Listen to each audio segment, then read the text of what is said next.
This is Urasawa Boys, a podcast where we read and discuss the works of manga artist and author Naoki Urasawa.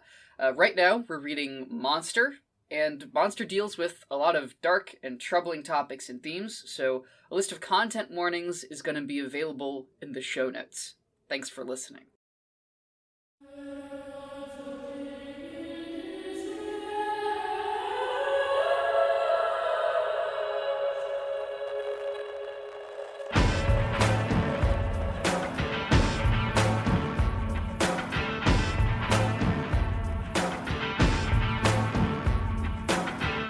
Hi, everybody. I'm Samuel Quinn Morris. I'm Matt Fennell. Welcome back to Urasawa Boys. You see, here's what happens on this podcast. For those of you who are jumping into episode 17 of Urasawa Boys Raw, we are reading Urasawa. All right, let's get to it. There we go. there it is. 17 would be a fun one for people to start on. Podcasts like this, so. I would never listen out of order. I know, we've had discussions about how the two of us listen to podcasts.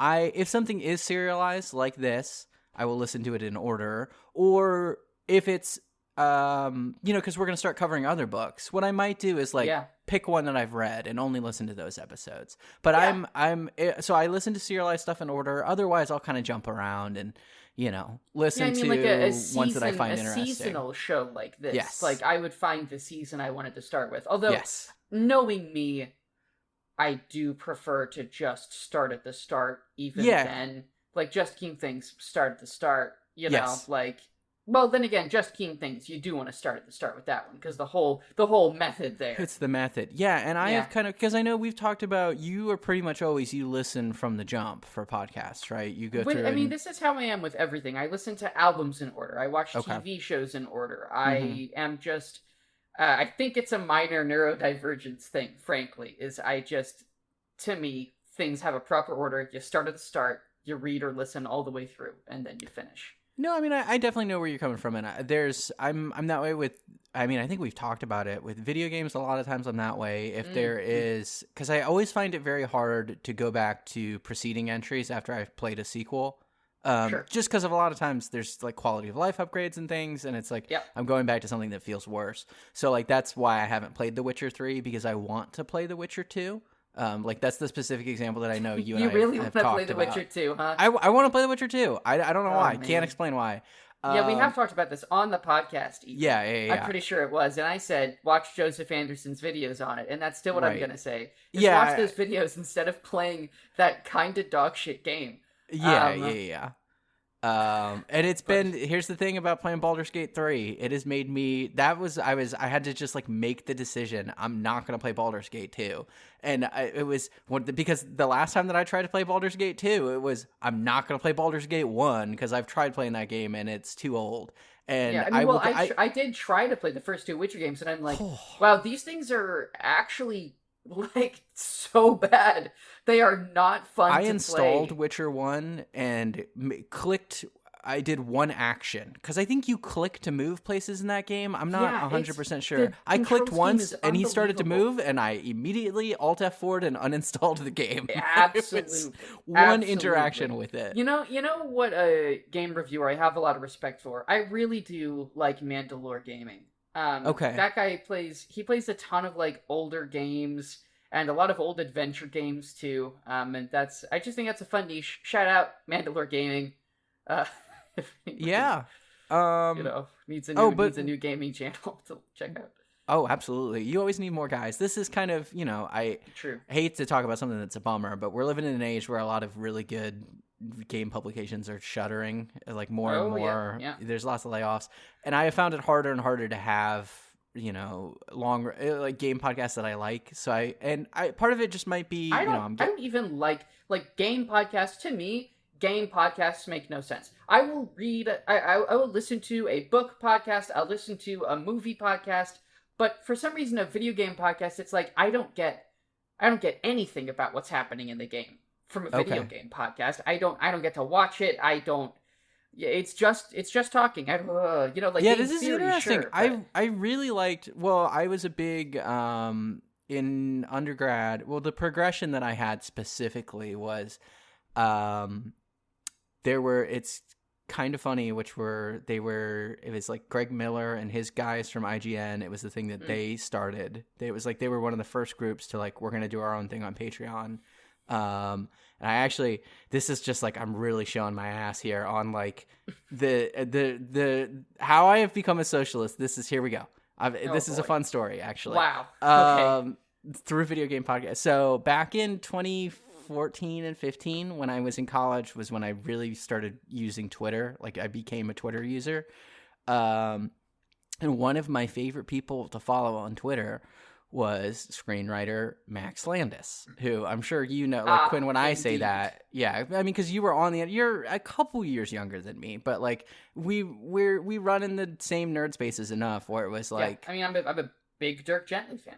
Yeah, Max Landis, which, like, skipping to the end of the story first, Max Landis, after Bright came out in like 2017, a whole bunch of credible allegations of sexual assault from like all of his former partners dropped, and he was revealed to just be like a horrible sex pest.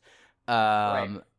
And that was around the same time that like Nick Robinson, who is another link in this chain, same thing with him, right? But anyway, right.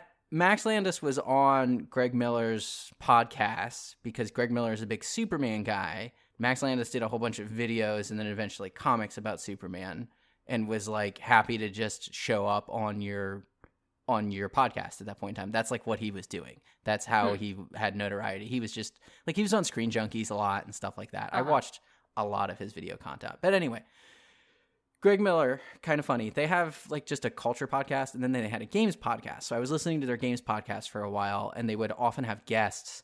I think they had Jeff Gersman and Alex Navarro of Giant Bomb on one year during like E3. So then I started listening to Giant Bomb.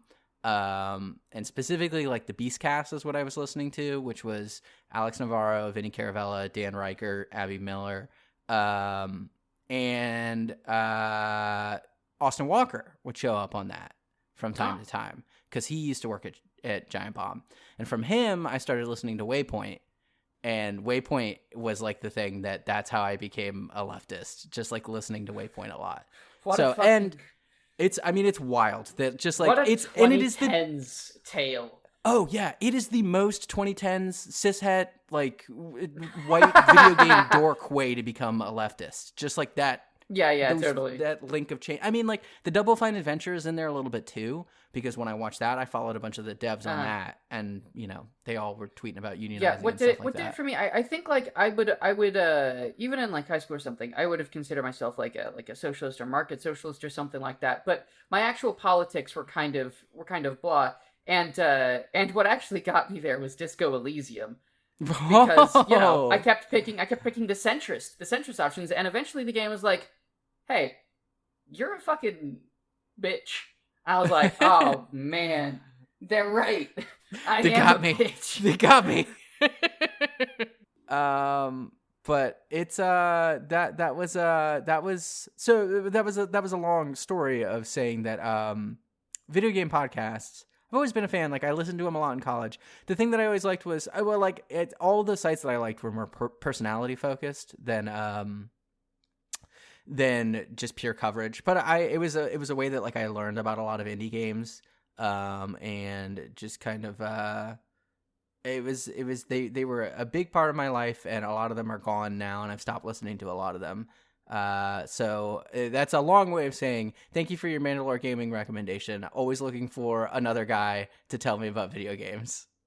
Oh, one other quick shout out when we're talking about listening through podcasts, a podcast that I've been listening to recently that I have been listening through in chronological order because they are building a method in a way that is very similar to the Just King Things method. And I've talked to you about this and recommended it because I think you'd like it. Kunzelman recommended this one on Range Touch, one of their shows. It's a podcast called The Iron Age of Comics. Right, yes, God, I do gotta. I really like it. It's the two hosts. It's Jim Cannon and Justin Zyduk, and they've basically, the whole pitch of the show is they're proposing, because when you talk about comics history, it's like you've got the Golden Age, Silver Age, the Bronze Age, and then most of the time after that they call it the Modern Age. Like everything after the Bronze Age is kind of this one big monolith. So they're proposing, saying, okay, after the Bronze Age, we're suggesting that like starting with Watchmen, Dark Knight Returns. Oh, I mean, that's not. They're not. It's like, not unique, right? But no, the thing that they're saying is like they're specifically saying from then through 2000. The comic that they use to mark the end of it is Ultimate Spider-Man, and they're really digging into what differentiates that era, like mid 80s through. That's a great pick. That's a great point. So I listened to their Ultimate Spider-Man episode this morning, actually, and I've been going through theirs in order, and I've really enjoyed it. Right? Bendis's it's Bendis. Yeah. Which I was going to ask if you read any of that, because I have read the first trade. I've read the entirety of Bendis's Ultimate Spider-Man run, actually. Okay. I've only read the first trade. Yeah, I read it in college. It is a great Spider-Man run. It's really good. You know, and I think calling it like era defining is it's a great pick, because it really did, especially for Marvel. DC's era defining thing was, to me, probably either Morrison's JLA, Morrison's Batman, or potentially Identity Crisis. Which I know about that book. Oh boy, what a I wonder if they're going to talk about that. I guess that's more of a Modern Age than an Iron Age, so they probably won't. But, no, because they call that one out as like, they say their theory is that what directly causes that is Kevin Smith's run on Daredevil. Because they're like, that is what makes, like, Kevin Smith, it's like Joss Whedon writing for X-Men comes after that. It's like you have all these guys who worked in TV and movies coming into comics after that. Yeah.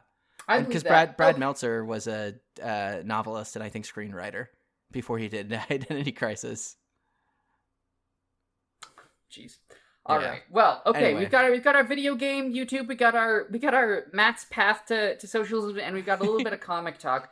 I think we are ready to discuss Monster Volume 17, the penultimate volume, first half of Perfect Edition Volume 9. Second to last volume, second to last reading, and boy howdy, you can just hear the clicking of the roller coaster as it climbs. Oh yeah, there's a couple key moments in this one where I'm like, This is the top of the hill. Here we go. Yeah. Oh man, it is so. I think that the pacing in this volume might be the best in the series so far, or at least because different parts of the series have had different pacing goals, right? So I'll say this then. The pacing goals for this reading are very unique and exceedingly well accomplished. Yes. Here's one thing I will say. So I've said this a couple times. When I first read this, I enjoyed it, I think, but I was a little confused is maybe the word that I'd use, because and there's a few moments that I'll call out and kind of say like, well, I don't think that any of this comic has been filler. My only doubt or concern or thing that I guess I noticed was it seems like everything that we're doing here is huge and important. It does feel like maybe we're getting into this a little last minute, and I think some parts of it feel a little weird because of that. I think that this is paced excellently, like you said. I do think it's weird that we go from how action heavy the last one was, and then we immediately kind of slam on the brakes with how this one starts.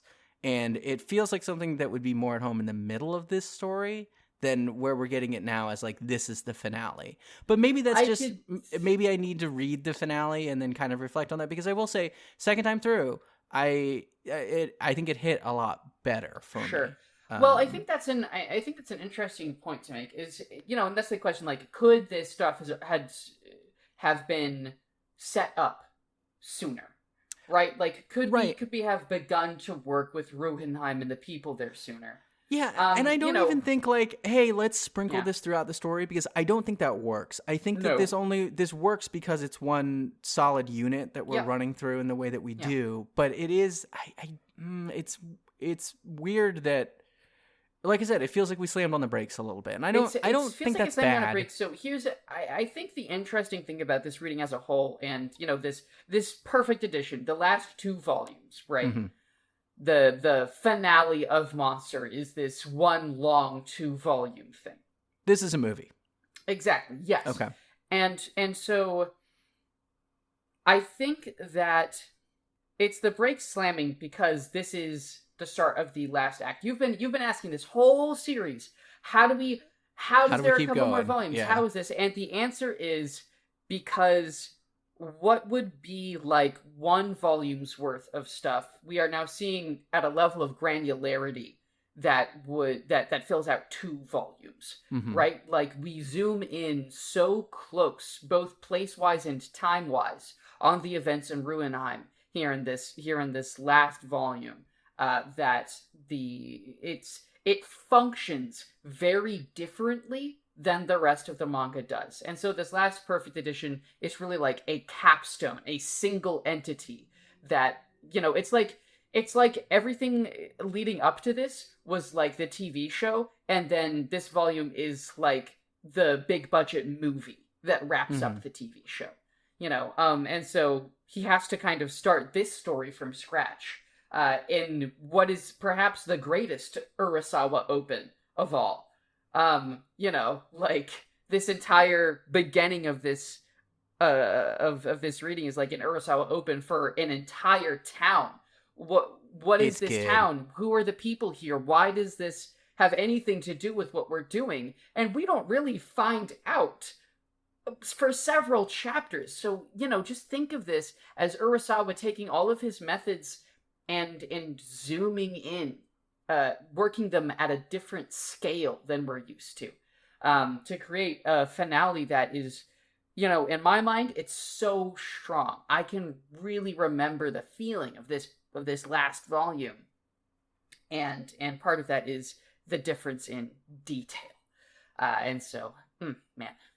Yeah, there's another reason I think that maybe this didn't hit as strong for me the first time through, but I'll talk about it when we get there. Okay. I mean, and that's not, of course, there's a couple of stumbles, there's a couple of things where I'm like, but yeah. So this is not to say I did not enjoy this reading, because I really did. I mean, I just finished a second reread for the notes. Very good, liked it a lot. Yeah. But yeah, I'll bring it up when we get there, and I think you'll like my reason. I'm excited. Yeah. So, okay, I guess we can just get started. Chapter 142. I forgot to write down the titles for each. Let me grab it. 142 is I'm Back. We open right where we left off. Nina holding Johan at gunpoint, ready to tell him a really scary story. But Johan hijacks the narrative and tells the story of the massacre at the Red Rose Mansion and what he saw.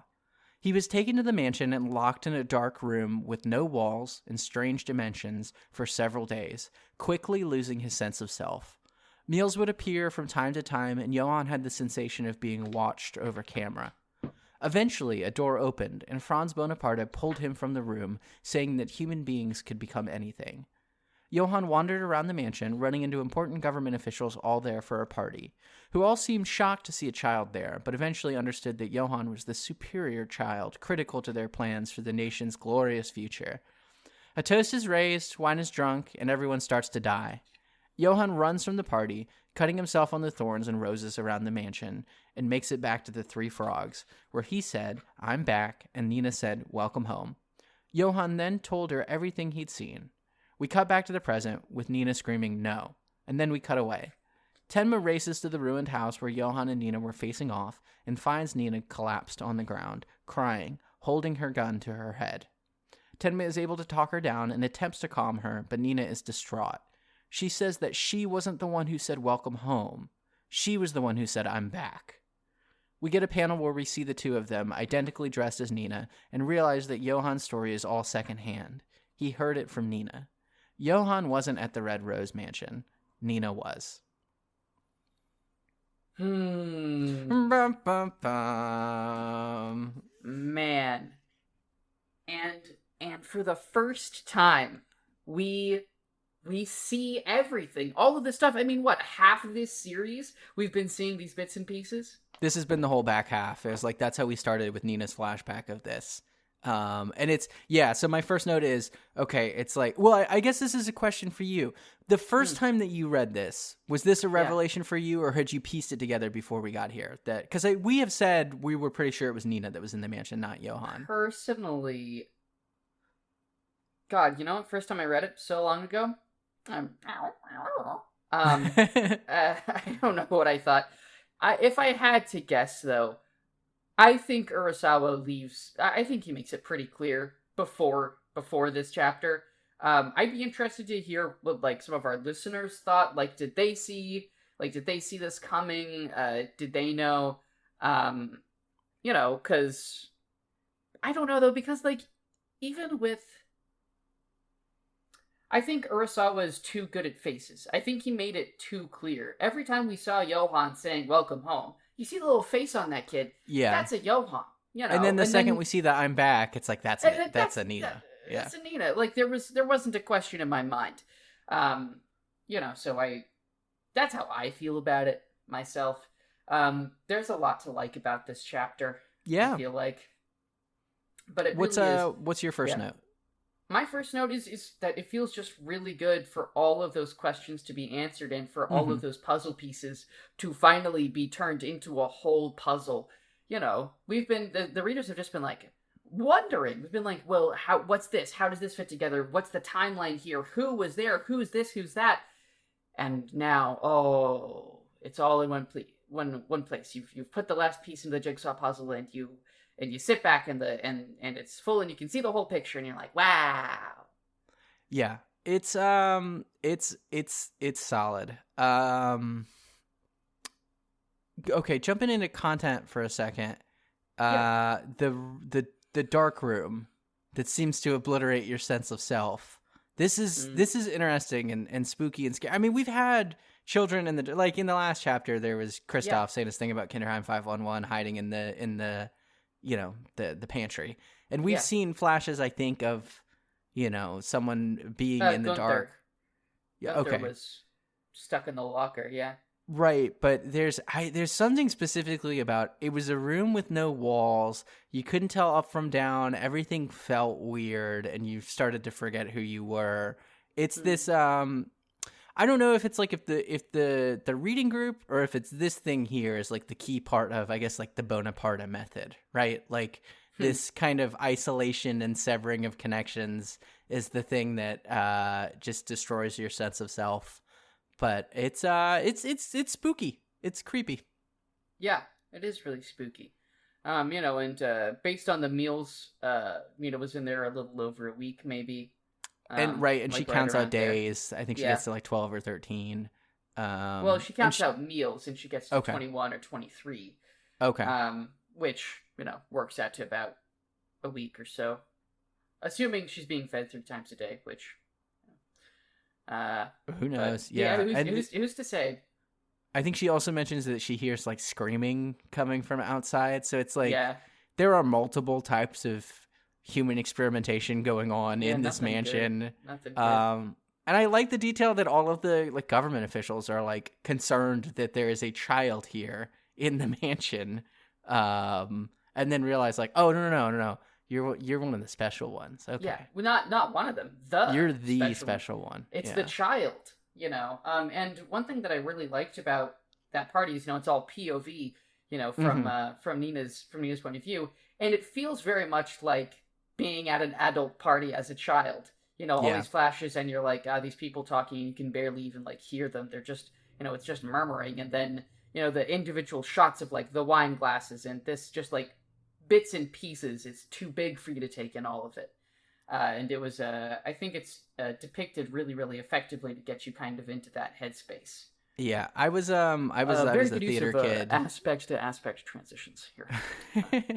I was gonna say I was a theater kid in middle school and high school, and mostly it was musicals is what our school did. And I was in Sound of Music, and I played one of the Von Trapp children. My favorite part of that play, the part that was the most fun to be in, is the end of the first act is they have a big fancy party at the house, and it's It's exactly what you said, right? It's like you're kids and you're running around this fancy party. There's good bits in those scenes. There's good songs. And then the other thing that was like especially fun, as I think I was in like 6th grade when I did that was our school was, I went to a small church school. We were 1st grade through high school. So it was like the main actors in this thing were all the high schoolers who, like, when you're in middle school, high schoolers feel gigantic and enormous. Yeah. Right. Yeah. So it was like, and that was like one of the scenes where we got to interact with a lot of the high schoolers. And it was, so yeah, that's a cool feeling. It's fun to be a kid in an adult party. And it is like a little uneasy and scary sometimes. Yeah, definitely. Yeah. It's a world that you don't have a place in yet. Mm-hmm. And you're just kind of running around hoping someone gives you some sparkling apple juice. Mm-hmm.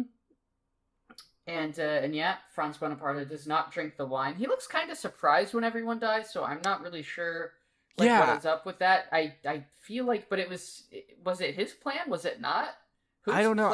Maybe we'll talk about this. Because like we've been over here assuming that Johan did the poisoning. Yes. Johan wasn't even fucking there. Yes. Nina sure as fuck didn't poison everybody there but Franz Bonaparte. Did Franz do it? Did Karl Čapek? Did we, I forgot to bring this up last time to ask about it, and I can't remember.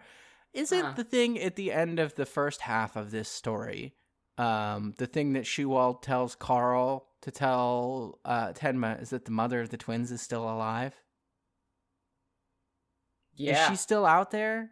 Will she make a surprise reappearance, maybe, at the end of this?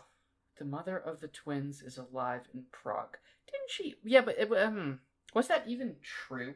I don't know. I mean, they didn't find her. Did that ever get followed up on? I don't think we ever got confirmation of her death. Yeah. So I don't know. All right, that would be a weird thing. That would be a weird string to leave untied. Yeah. At the end of this, but you're right. We haven't done anything with that. I don't think. God. I don't think. No, I don't think we did. So I don't know. Well, maybe just a loose end. Yeah, we'll find out. Yeah, nobody's immune. I really like the when Nina's like yelling no at Johan. Very spiky. Spiky text box there. I love all this space where they're having their confrontation, because we did talk about this last time. We're like, is there any significance to this building? And it doesn't appear to be, but I do think it's like it's a cool place to set a confrontation. Yeah, I mean, it's your prerequisite 90s bombed out warehouse, Yeah, like with Johan's got the upper ground, he's standing on the second level of this. Yeah, Hollywood's got like 5 of these hanging out in backlots. You know what I mean? Like, it's such a standard. Yeah. Of the time. We were talking, there was that shootout in was it another abandoned warehouse or I can't remember.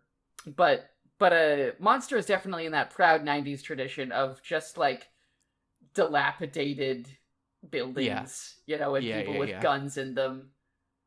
It's great. Before we realized that all of those abandoned buildings meant that wealth disparity was on the rise and the economy was going to lock us into kind of neo-feudalism for the rest of our lives. Yeah, and then we kind of it was less. They were less fun. They were less romantic after that. Once again, Urasawa uses the "we hear shots from outside the building" thing. It feels like he's dialed that shit up the last couple of readings. Like, it happens a lot this time. It's most good of the as time hell. we see a gunshot now, we don't we only hear the gunshot, and it is feels funny like something you would do in a 90s kids cartoon to avoid showing people actually being shot. Yeah, a bit. It is kind of funny, and it's like, man, I don't know. I guess it does keep the tension up because we don't know who's shooting who. But I am feeling like it gets a little overused. I'm like, come on. Yeah. It really also does kind of feel like a Western comics move to me. Like, I feel like that is something I see every time I try to pick up a new Batman run, is that's what we're going to do, is we're going to cut away as someone gets shot or something. Like, yeah, totally. So it's interesting. I like Tenma talking Nina down from this position that she's in. Yeah. And I guess actually I was kind of surprised that he just immediately goes for the gun, like just takes it out of her hands. But I guess like she doesn't want to kill herself because we know that one of the other theses of this story is no one really wants to die, right? Yep. So it's, that it is this easy for him to just kind of talk her down. But not to dismiss it as, it's a breeze. It's like, it's the strength of their connection. It's this mutual journey that they're locked into. And the other thing is that, like, Nina feels even more responsible for Johan than she already did. She already felt pretty responsible. But now she's like, oh, fuck. Like, he's just been going around with all this in his head, and he's a monster because I told him about what I experienced, which, I mean, let's talk about that. How does there's a lot to talk about here. Man, woof, it is so chunky and juicy. This whole idea that Johan's defining experiences weren't even his. Yeah. Wow. I have a lot of different thoughts about this. I think my first thought is this is kind of similar to Lunga's method, is he becomes the killer and like traces through their steps. And the thing that made me notice it was when Johan is telling Nina the story, when he gets to the part about I ran through the rose bush and cut myself on the thorns, he is then like in present day holding his arm as if he's been cut, which that is the way that the physicality to it is like what Lunga does as he walks through. Like we've seen him do it as he goes through crime scenes. Like he's mimicking the physicality as a way to get in the headspace. But it's like, so I don't know if there's any constructive like reads or anything that we can do from linking those two things together. I just, at the very least, I think that that's interesting. Definitely. So that's my first take on it. My second kind one, of what it tells us. Oh, sorry. Go on. No. Go ahead. Okay. Go ahead. Because my second take's a different one. What that makes me think of is like the concept of identity, right?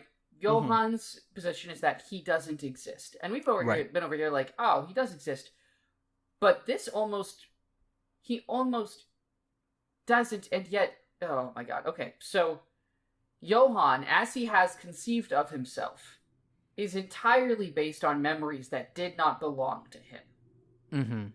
Right? So the Johan, as we knew him, did not exist, really. It wasn't Johan. It was Johan, like, taking Nina's stuff and running with it. And it's really interesting because as we see Johan in, I don't know, next chapter or something like that, he's talking about how he's awoken from a dream. And this Johan does exist after having, awoken. This one does exist, but he has even less to his name as a person than he did when he was faking being Nina. It's just this really interesting thing of like what Lunga does is he adopts identities. He adopts memories and experiences and feelings and processes through them to try and predict the killer's next move. And it's kind of, and Johan did the same thing with Nina. He incorporated all of Nina's feelings and experiences, but crucially, his math was wrong, right? Like, Nina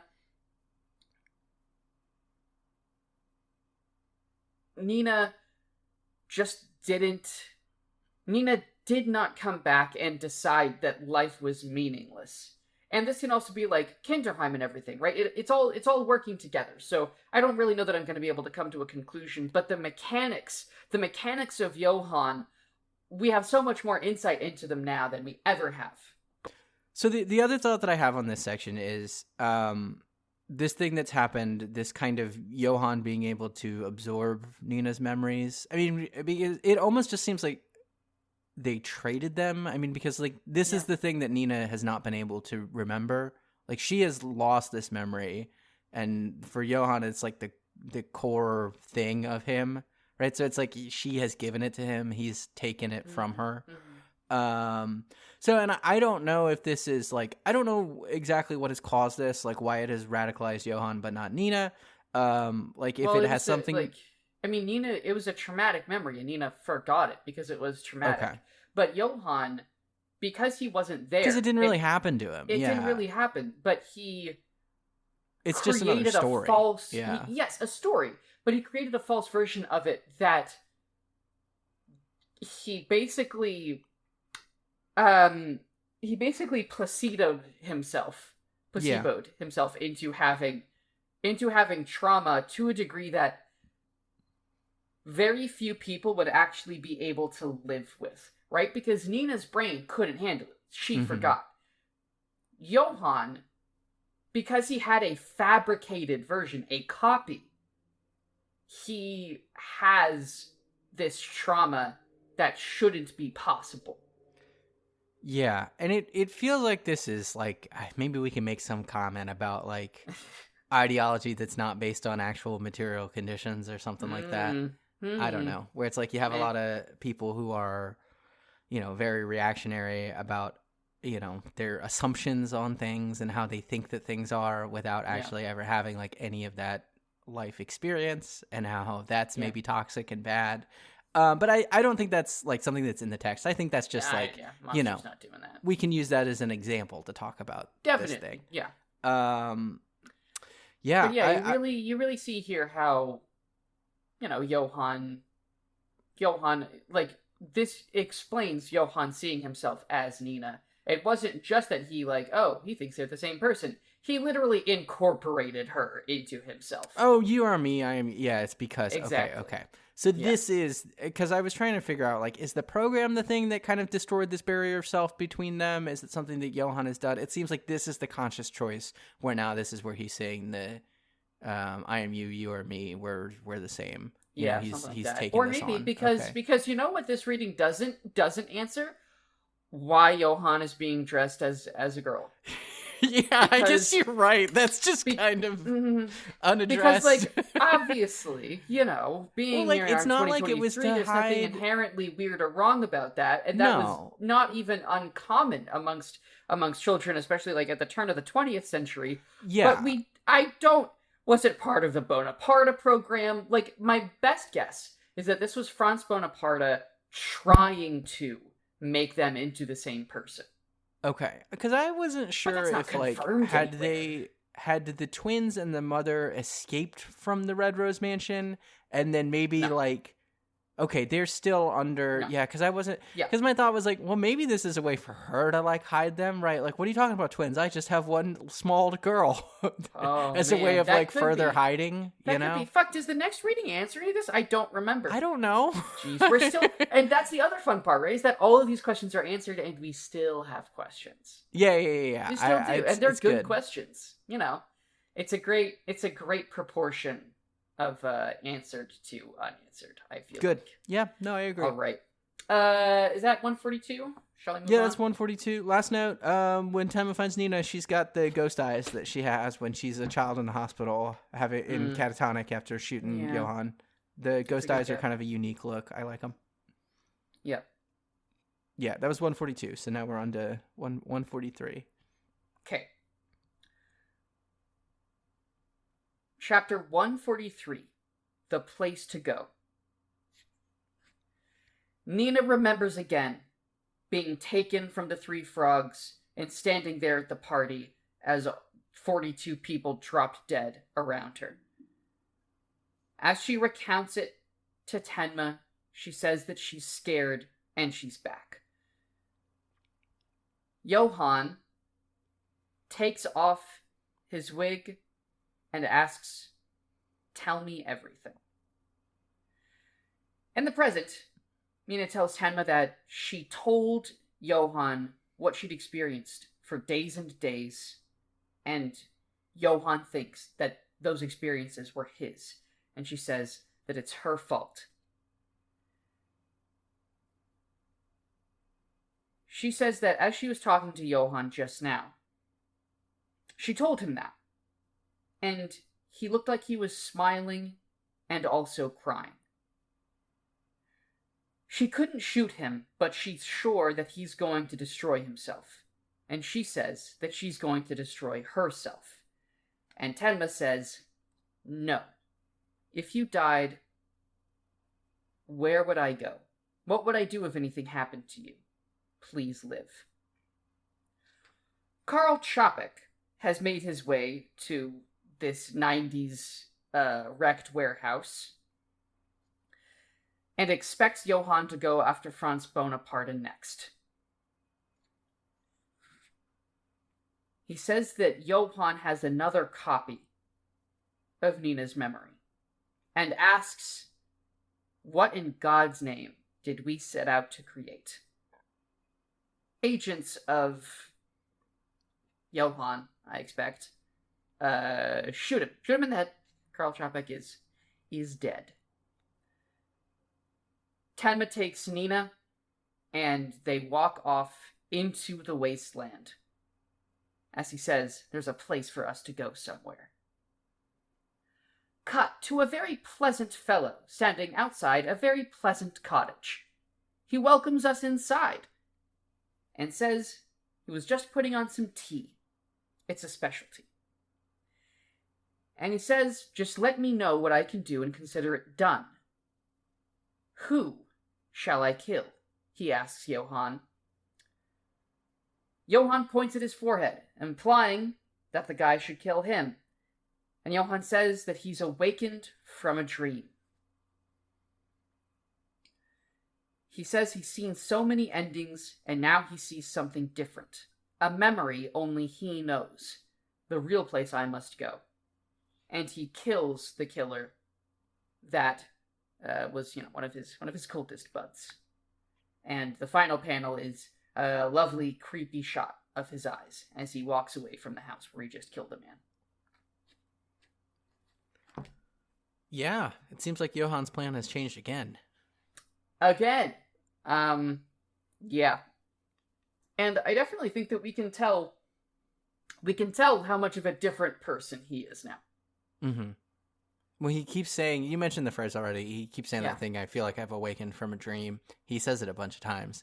He does, and I mean, he's done the forehead thing to Tenma. He's done the forehead thing. He did it to Tenma. He did it to Nina. It's his favorite thing. This isn't new, but like, no. There's something fun about like him just getting one of his goons to like, ask, and his goon is just like horrified by this idea. Like, yeah, I love absolutely not. Like indignant. He's like, well, why have I saved all this money? Why did I kill these people? Yes. Like what we had this whole plan. Like he's offended. Mm-hmm.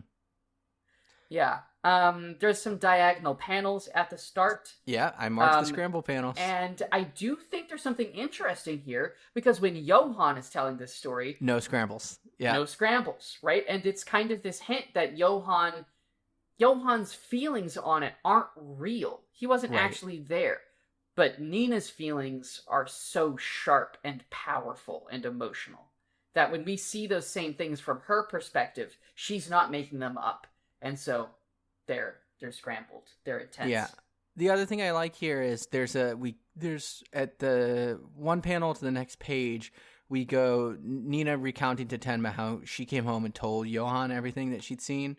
And we go from a panel of Johan and Nina sitting on the floor facing each other with her telling it. And then we cut to Nina, like Tenma holding Nina as she tells him what has happened, right? It's similar image. But, I think that the distance between Johan and Nina in the first panel, right? Like he's almost like got this, I think this is reading into it too much, but it's like, there's some distance. There's like almost like a scientific interest in the story that she's telling, whereas like Tenma is moved by it too. Yeah. The way he says it, he's like, what happened?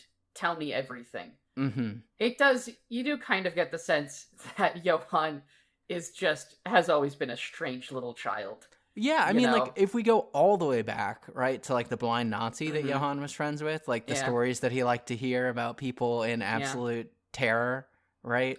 Yeah. It's that serial killer kid trope.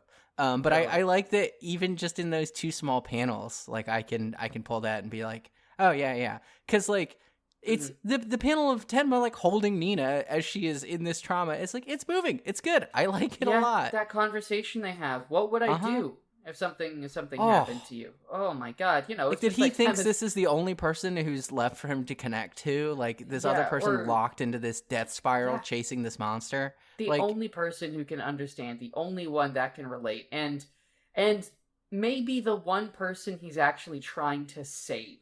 Mm-hmm. You know? And she's constantly trying to save him too. It's good. We've just got these two broken people trying to save each other while the worst boy in the world rips ass across Germany. Yeah. And you know what? You know what is also great about Tenma, that I think this reading really hits home to me for some reason, in comparison to Nina, is that Tenma chose this. You know? Yeah. Tenma really could have just chilled out at the fucking hospital and just been like, well, that sucks. Saved a serial killer. Whoops. Guess the cops will get him. But he didn't do that. Right, because he gets back to the hospital and he leaves the hospital. Exactly. That's like the end of the first volume. Yeah. He leaves the hospital and he makes the choice. He says, whether or not he's right, Tenma is a man that feels the weight of responsibility. And that makes him a really powerful character. And reading this manga and seeing the lengths to which he will go, he is compelling. He really is. Yeah, it's good. We already talked about it in the last one, but I think there's something to the idea that, like, okay, the Bonaparte program is telling all of these stories to children to make them turn weird and evil. And, to destroy their identity. Like if we're talking about the Bonaparte program is also what's like, one of the reasons why Johan is in feminine dress, if the idea is to dissolve identity, right? Because they're making soldiers. That was still Bonaparte's idea, is to make soldiers. And so you dissolve identities. That's a great way to do that. And I think, like, kind of what we're seeing here is that identity and memory and connection, these are all what gives life meaning. Like, I think that's a big thing that's happening in this reading. And so the Bonaparte program is intended to deny identity, deny memory, and deny connection. And in so doing, create people that have, that see no value in life, that do not value their own lives or anyone else's. Because those ingredients of meaning have been denied them. Right. Yeah. So it's like the unexpected side effect of, like, why this thing never works is that they always just end up tearing each other apart. Right. Crazy how that happens. Yeah. Yeah. So the program of telling stories, denying selfhood, and then, like, what Nina has done here, like I said, is she has told. This is just another story to Johan. Is like this story of the things that she had, and telling it over and over again. So I marked it way back, I think, when the picture book was introduced. But I think in the wrap up episode, probably we should have a discussion about, like, okay, what is this story as a whole trying to say about the power of narrative and, like, what narrative interpretation and stuff like that, like, stories in terms are definitely important. What makes stories important, and, like, what is this story saying about stories? It's interesting. So, actually, come to think of it, I think history, we talked last episode, history and consequences. But again, I think history, both as a literal, like, theme, and as a theme in a story, like a narrative theme, and then also as, like, an actual thing, is just something that Urasawa was fascinated with. Master Keaton, that man's an archaeologist. Oh yeah. History. Well, Billy Bat, history is such a big thing. The history of cartooning, the history of a lot. History in general, very important for Billy Bat. Pluto, history is important. Well, Pluto's just about history, because it's a rewrite of, like, the most important manga of all time, right? Like, historical, the first manga. Well, not quite, but a very... One of the really, first really most important ones. And then his current manga, Asadora, history Kaiju stuff, right? And that's another... No, that's not ninja stuff. No, kaiju, not ninja. Yeah, exactly. Asadura's kaiju stuff in ways that are fucking fascinating, and I need to catch up on it, actually. I haven't caught up in a while. But yeah, so just like this, the idea of history, right? Of people in the present looking back into the past in search of truth and meaning and what the present means. I think this is foundational to Urasawa as an author. And I think this is a great manga to illustrate that. Yeah, definitely a good one to start with. I think Monster's probably his most famous one, right? It's his most famous. It's definitely, I think it was a good one to start with. It primes us for a lot of other stuff that's important to Urasawa. And it's kind of, I think, really at the center of his oeuvre. I don't know if I pronounced that right. I think that's right, oeuvre. Yeah. But look, the French aren't going to come in here to correct us. God, I hope And if they not. do, I can't speak French, so that doesn't mean anything to me. Yeah. I can't read. This sign won't stop me. Exactly. 143. Do we have anything else to say about 143? I have a couple. Yeah, I like the shot of Tenma and Nina walking off into the wasteland together. Yeah, that, man, now it's them instead of Johan and Nina. Yeah, Tenma and Nina. Before Johan and Nina, they were the only ones that they had in the whole world, and now Tenma and Nina are the ones that have each other in the world. Yeah. I also like that Chopik gets blasted right after he kind of realizes that he's done a horrible thing. Like, good. I think it's good that you realize you've dedicated your life to a horrible program seconds before you are blasted. That's poetic cinema to me. That's how a bad guy should go. Yeah, no, it is good. It is very, very good. The whole sequence with Johan's pawn, the pleasant man in the sweater. I think that's great. I think it's so fun to be in Johan's point of view here. Yes, it's good. I like this. So yeah. And again, when Johan shoots this guy, we see it from outside the house. We just hear the gunshot. Here it is. Yeah, there it is again. I'm really when we start once you notice it, you can't unnotice it. Yeah, for real. And I got it. Like when we're reading his other work, like, is it the same thing? Is it a fucking is this the constantly outside happening? Yeah, like the outside shot. Is this just like an Urasawa move? It's so fun. Okay, man, a lot of plot out of these chapters. Yeah. We're talking a lot. Lots to fucking go. Lots to go. To this, I don't think this is going to be one of those the rest will go quickly episodes. No, this is a 5-star runtime, 5-star podcast. I think so. 5-star podcast, 5-star runtime. Okay, let's kick it with chapter 144 then, Matt. Chapter 144, Ruhenheim, or Ruhenheim. I don't know. Ruhenheim, yeah. Ruhenheim. We will talk in detail about what it means. Chapter 144, Detective Lunga arrives at a quiet town that matches the drawing on a postcard he carries along with him. He meets some of the locals who are skeptical of him, and then checks into a sleepy hotel, where an elderly couple is also staying. The owner of the hotel is an older man who talks with a young boy named Wim about his rusty old bike, telling him that despite what the older boys who tease him say, it's a fine bike. Lunga agrees. After checking in, Lunga visits an antique store, looking for Czech picture books. The owner says he doesn't have any and remarks on a story in the newspaper. It seems that there's another series of unconnected murders happening across Germany, and every victim of these murders seems to be tied to other previous series of unconnected murderers. Someone is murdering the murderers. Lunga rushes to the local police station and asks how quickly backup can be phoned in if needed, and suggests that all new visitors to the town should be thoroughly investigated. Wim crashes his bike, and the police tease him while trashing it. After they leave, a tall man with a duffel bag shows up. Back at the hotel, Lunga talks to the elderly couple and the owner about writing letters to family and how you can say things in letters that you can't say in person. He resolves to write a letter to his grandchild and wishes he could draw something to send along. The old man looks sad, but is quickly pulled away to help another unexpected guest check in. The page turns, and we see who it is. Herr Grimmer. Fuck yeah, Grimmer! Fuck yeah, he's back. Grimmer's fucking back. Best boy, he's here. We love him. We love him. We love to see him. Yeah, remember last episode when I said that Urasawa wasn't anywhere near done introducing characters? Yeah, they're all here. Everyone's here now. Yep. This is the first place where that thing about timing and kind of a little bit of a rush feels like it kicks in.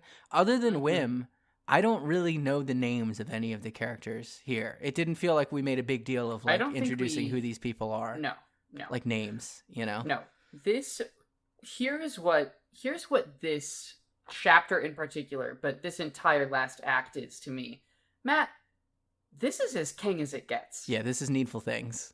Exactly. Yeah, this was my note. Yeah. Straight up and down Needful Things. It is literally mysterious people come to town, give everyone guns, and turn them against each other. I mean, literally, that's how that book ends. Is like after 500 pages of just like kind of people making people gossip and play pranks on each other and like giving them cursed objects. It just ends with Ace Merrill coming into town and giving everyone guns. It's I really liked Needful Things back in high school. I do too. That was the first. Maybe it was the second Stephen King book I read because I think the Kennedy one was the first. It had to be early. It was one of the first ones I owned. That's for sure. Yeah. I still got it. I love that book. I lost my copy when I moved back from college. But it was well loved. You know, this small town full of these, you know, like small town folk living small town lives. Yeah. Oh, the fisherman. Oh, his wife always plays the lottery because she doesn't like him very much. Oh, you got 2 hotels and one of them never has any customers. You got a little antique store. It is so right on target for. It's for very King. Stephen It's King. crazy. I mean, it's the way we're zooming around, kind of the bird's eye view of the town, right, and like zipping into all these people's lives, kind of in like a circuit that we keep doing, right? Like we're seeing the same people every time as we go through these chapters, right? Kind of in the same order, even. So it feels very King. It also, to me. Oh, the feels very alcoholic dad. Yeah, alcoholic dad who beats his kid. Fucking hell. Yep. Yeah. The other thing that it feels to me is it feels very Twin Peaksy. Sure.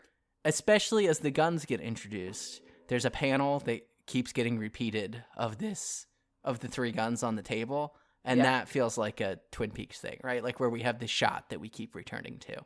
Totally. But yeah, extremely Kingy. And so I think that was kind of why, like, if I had come to this not having read Needful Things, I think because the effect of Needful Things is incredible. Like when it happens to you, you're like, oh, this town's going to tear itself apart. And it's like a roller coaster watching it happen. So it hits a little less hard because it is a trick that I've seen before, but it's a trick that I like. It's a good one. I'm ready to see it again. And the implementation here is very different. Yeah. You know, like the means by which we arrive there, I think is cool. And you know, this feeling of like all of these characters we know sort of descending upon this town. Yes. You know, and it's this town and they didn't ask for this. This is the biggest example yet of people being dragged into Monster. It's not one person or a family. It's a whole town. An entire town that Johan has just pulled into the horror that is this fucking story. Yeah. And I think as far as introductions go, like you said, you think this is like one of the best Urasawa cold opens. I think I'd agree because the expediency with which we get introduced to this town and like are immediately able to get its deal. Like I think the tone of this chapter is so good. Like it really sells that this is a sleepy, quiet town. Like lots of empty streets that are like pretty wide. Right, like we meet a lot of people, but the streets are mostly pretty empty, right? Like everyone's kind of laid back. It moves a little bit slower. Like it's good. I think it's perfect tone and so different from everything that has come before. Yeah, totally. And I just think it is. Man, I'm so glad that we were like King people to some degree. Because, I'll be honest, I just feel like reading Monster without knowing your King. If you're trying to analyze it, I think you'd miss some pretty important stuff. Oh, one of my favorite things like, to do straight up? Yeah, I totally agree. One of my favorite things to do is make fun of anime fans who don't understand references to things that aren't anime. It brings me so much joy. This is like my toxic message board behavior. Is like Oh, when you anime haven't fans... even read Needful Things. Yeah. It's like, well, maybe if you stopped watching your damn anime, you'd know what this is talking about. Totally. Maybe you should pick up a real book once in a while. Yeah. It's read some words like the rest of us. Fuck. No. I fight against the hater inside of me every day. Yeah. No, and I mean, the idea, like, that's what we were saying. Like, the fact that this isn't just introducing a single character, it's introducing an entire town. Yeah. And all of the people in it. And yeah, these characters are more simplistic than previous characters. They have to be. Because there's so many more of them. Yeah, there's so many more, and they're not sticking around. So we don't need as much investment. Yeah. Right? But even so, like, it is that Urasawa and King, like, shared move of, I'm going to make you care about this character in 5 sentences. Yes. Watch. And they do it. And it really is so... Each of these characters is just distilled, crystal clear, like, essence. And Urasawa delivers it so expertly. It's really, really, really good. I love Wim and his bicycle, and it's like this is a screenwriter move, right? It's like how do you immediately love this kid? It's like, well, he's the dog that is being kicked by the villains in this town, and it's like so you immediately feel bad for him, right? Like the thing that they say, it's so mean that they say, you know, he's got this crappy bicycle. Trash. Yeah, it's so mean.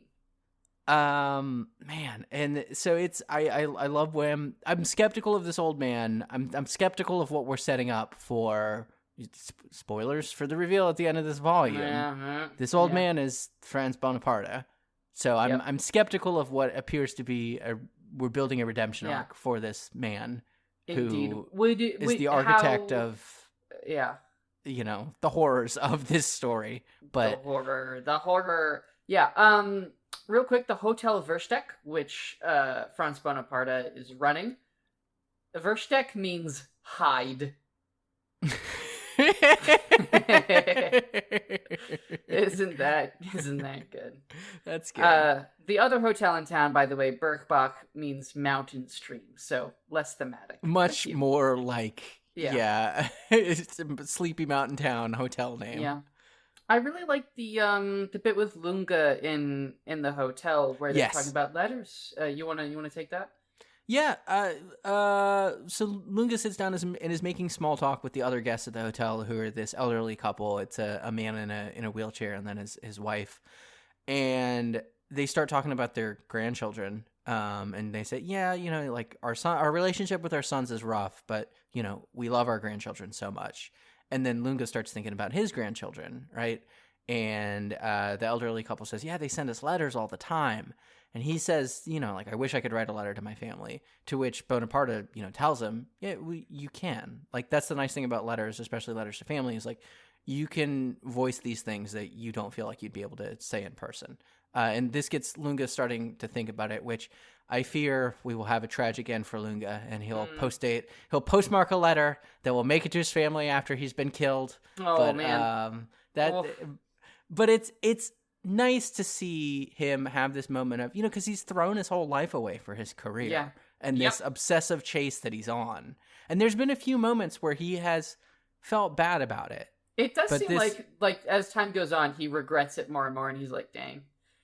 He's learning the importance of connection by going on this journey, Matt. Mm-hmm. By taking a vacation, he was able to. taking a vacation. That's one of my favorite bits about Lunga is how he just always, makes it clear that he's on vacation. It's.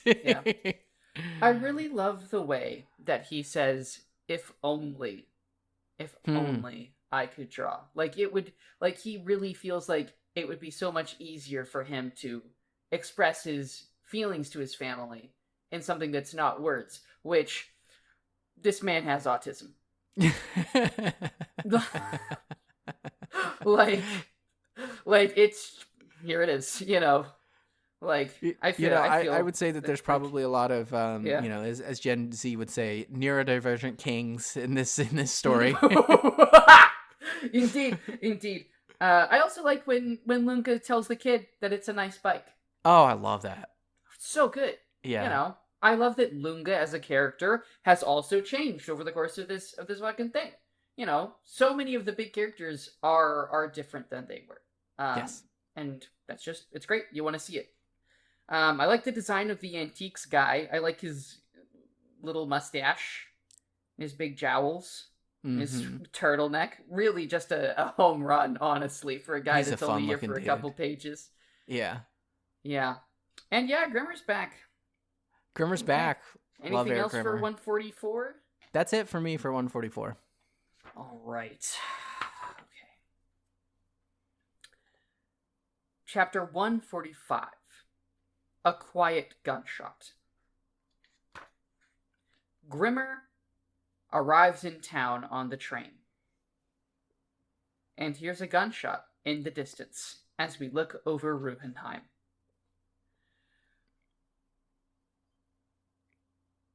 We follow, we don't know these guys. It's the fisherman and his wife, right? We follow this couple, and he's like, dang, did you hear a gunshot? And she's like, no, I didn't hear a gunshot. Get out of here.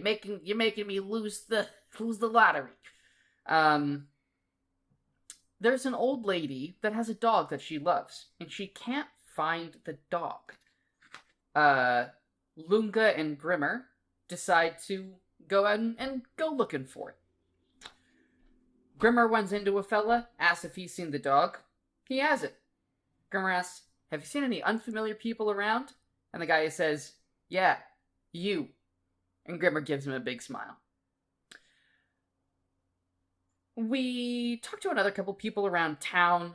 We learn that the dog is super noisy, annoys everybody. Lunga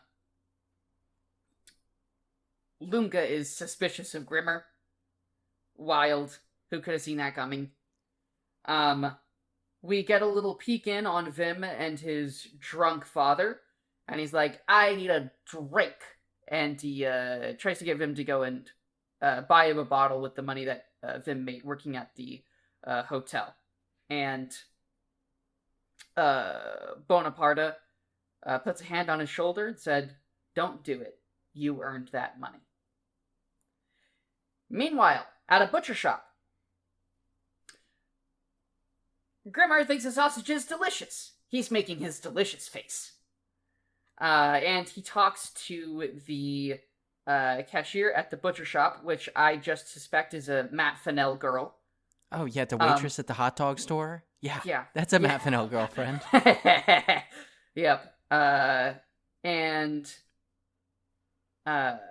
Grimmer gets a clue from her as to the location of the dog. Lunga, on his own hunt for the dog, asks a police officer about the gunshot. And the police officer says, that wasn't a gunshot. A car broke down on the highway.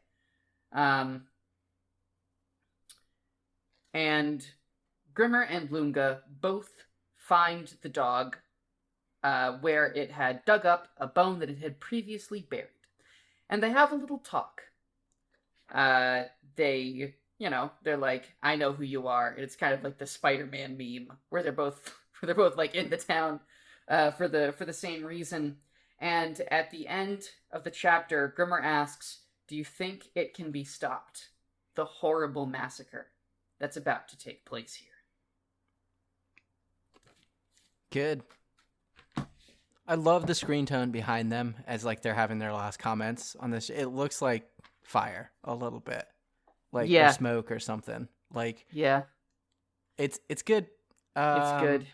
Yeah. This is maybe I don't have a lot to say about this chapter. This is kind of just like we're going around town and learning about how much everybody dislikes this dog. Yeah.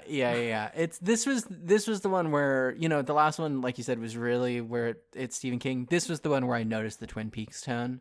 I think was like, because one of the things that I think is fun about Twin Peaks, and everyone has said this always, right, is like Twin Peaks is a show that's operating in the format of a soap opera almost, where you have all these different characters in town having their little, soap opera drama.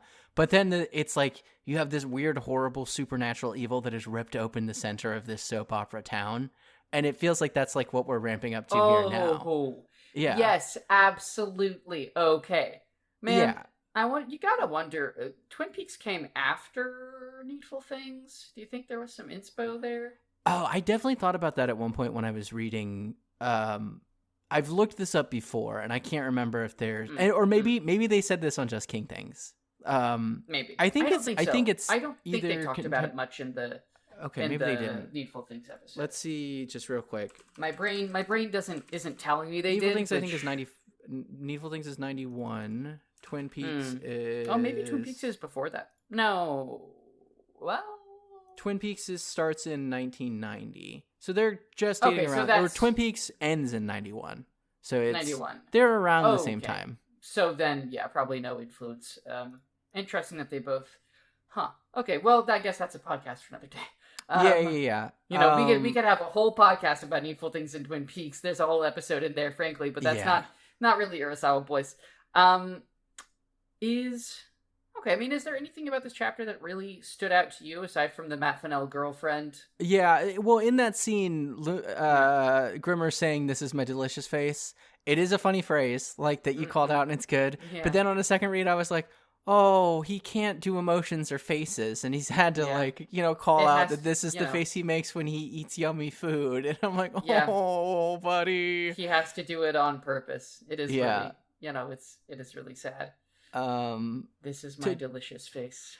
2 more quick notes. There's a jump scare in this when the bird flies up at Grimmer, and it's weird to have a jump scare in a comic. And it's also really fun. I love Grimmer's reaction. He's like, "Don't scare me like that," which I think is great because that is exactly what I would say. I would also talk to the jump scare bird. It felt like a very human thing for Grimmer to do. Yeah, it's good. It's a good moment. I love having my man back. I love it. Oh, I love having him back. My last note on this is Grimmer drops into like his blank face, the one that he did like with Tenma after he reveals, like when Lunga says, "I know who you are," right? And like they do the Spider-Man meme. So Grimmer drops back into his blank face. But then also, like, the panel where he has that face, Lunga has the same face. So it's like, that's why I said our neurodivergent are kings. Yeah, because it's both of them. It's so funny. Yeah, it's good. I love them. Yeah, so that one, I guess, went pretty quick. Definitely. Cool. Okay, yeah, I mean, 145 just is really just, like, setting stuff up. Like, that gunshot, that is one of the things it's I a mentioned. Good opener. That is, like, a roller coaster click, right? That's, like...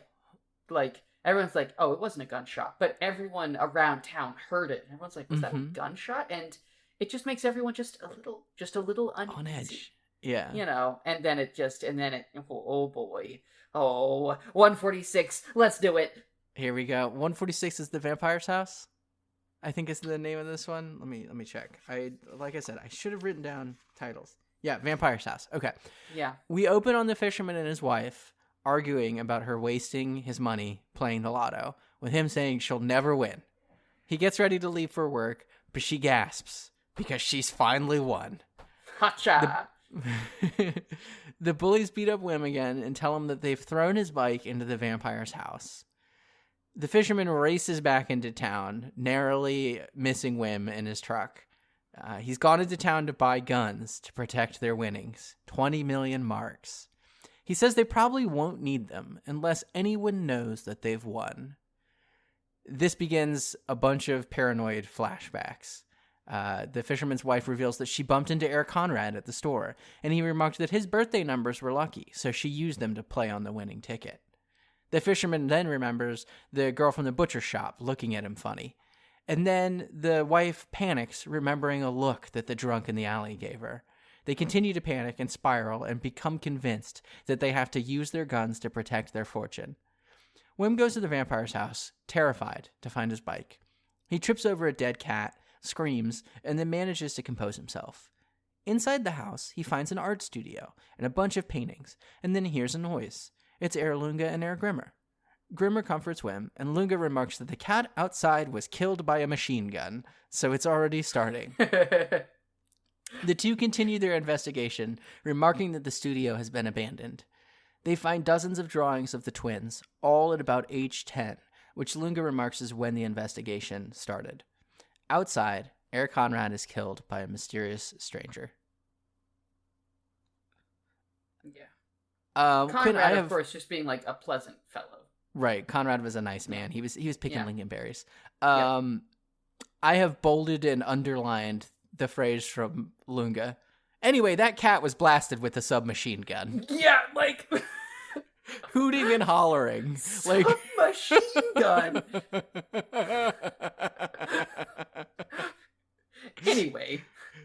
Anyway, that cat was blasted with a submachine gun. If it wouldn't upset my, I would make that my Discord status. Oh, it's so funny. It's so really funny. It really is. There's some. This is another good chapter where stuff ramps up, and I love finding this little house with the art in it. There's some paintings in there. There's one painting. It looks like it's a pair of headstones. Oh my god! What? I think. What? Let me double check. Oh yeah. Oh, I see what you're saying. Oh man, I mean it could be. It could also just be like a botched attempt at the twins. Yeah. One little thing that I love at the start of the chapter, the fisherman's like, "Where's my hat?" And the hat's just on a lamp. It's just like a lamp with like this little baseball cap on it at a rakish tilt. Fuck, I love that lamp. I want to meme that lamp so bad. Fuck, I want to get a beer with this lamp with the baseball hat. You know, I love this picture. I really love this picture so much. Quinn, I have to imagine that you've never seen VeggieTales because that's like a Christian children's thing. Yeah. But there's a 2D Flash animated VeggieTales series about one of the VeggieTales characters, Larry Boy, who is the superhero alter ego of Larry the Cucumber. In that Flash cartoon, one of the villains has a sidekick named Lampy. That's just a lamp that he's drawn a smiley face on. Let me hang on good. one that second. Is pretty good. That's good content. And there's a scene where he goes, "Dance with me, Lampy," and then let me hang on. I'm gonna send the image into Discord real quick. Please. Lampy does not. I think actually Lampy might wear a hat at some point. I don't remember, but there's.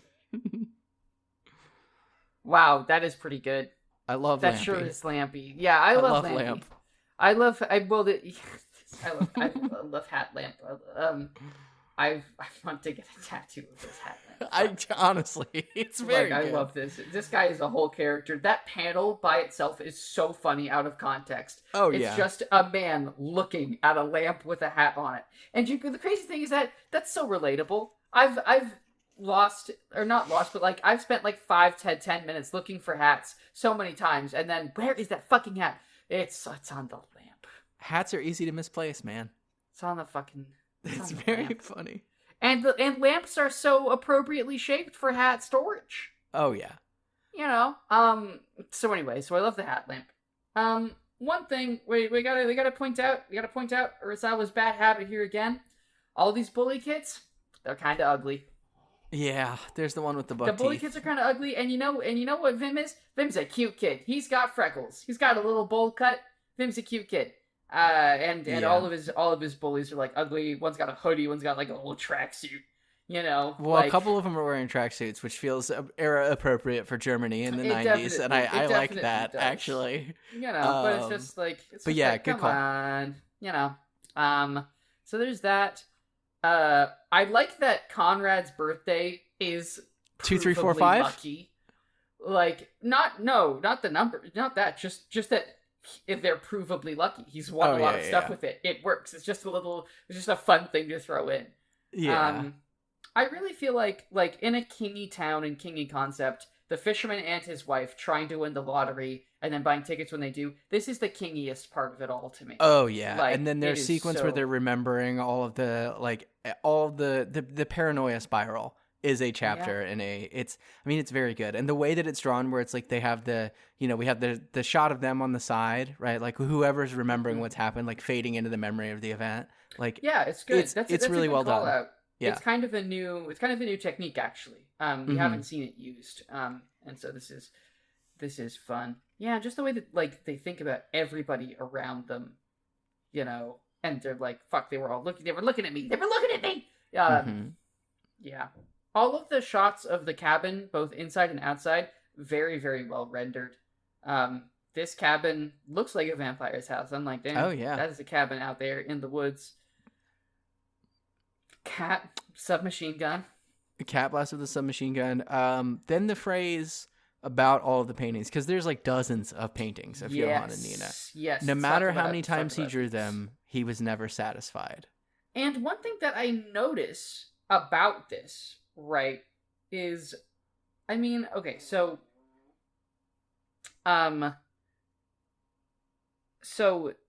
these paintings are done at 10, right? So this is past the Johan being cross-dressed phase. Mm-hmm. It's just interesting that we've never seen any of these drawings with Johan, like with both of the twins dressed the same.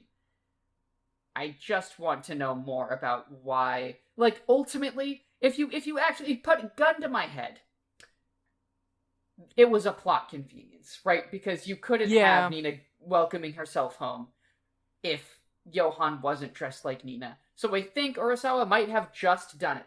Because how much are you going to think about the gender politics, like the implications of that in 1990 something? You know, like, sure, fine. Like, I wish I had a better answer for it. I wish I knew why. But I can live with the fact that it was plot critical, because it was. It had unfortunate knock-on effects, though. But drawing these pictures, and so what we can deduce from this, all of these drawings, around 10 years old, right? The person that came to the Liebert's house the night Nina shot Johan was Franz Bonaparte. He must have been going to their house to draw them. Okay. Good call. I hadn't pulled that. Yeah, because I was trying to figure out how does the timeline work, and as you explained it, I was like, I'm a little unclear. That's a good thing. Okay. Yeah, I think that must have been it. Anyway, it's a little floaty. Even if that is the case, it kind of. I'll buy it. Yeah, I'll buy it for $1, but not much more. Yeah. Okay, and the last shot of the chapter is really good too. Just like the trees in silhouette looking up at the sun through the branches. It's great. Mm-hmm. All right, shall we move on? Shall we move on? 147. 147, Paranoia Town. The old couple at the Hotel Versteck try some lingonberry jam, homemade by Conrad, and Franz Bonaparte shows them a picture of Conrad and tells them a little hometown story about how he makes the jam every year from local berry patches, and that this is the last of last year's batch, but I'm sure he'll make more delicious jam this year. We then cut to Conrad dead in the woods. He will not be making any more jam. Do you feel sad yet? Because I do. I definitely do. It got me. Back to Lunga and Grimmer on the hill, and they talk about how a town can be destroyed with just one gun. And they talk about a fictional happening in the town of Zweifelstadt. Zweifelstadt, I think. In 1951, people began to suspect their neighbors of being serial killers, and in a state of group hysteria, one person shot one other person, and then it was a chain reaction. Everything became a weapon. All of the residents killed each other. Not a single person survived. Grimmer says, we can't let that happen here. And Lucas says, it may have already begun. The kids are bullying them again and take his money. Someone asks him if he hates them so much he could kill them. Out in the woods, the fisherman and his wife are looking for Conrad.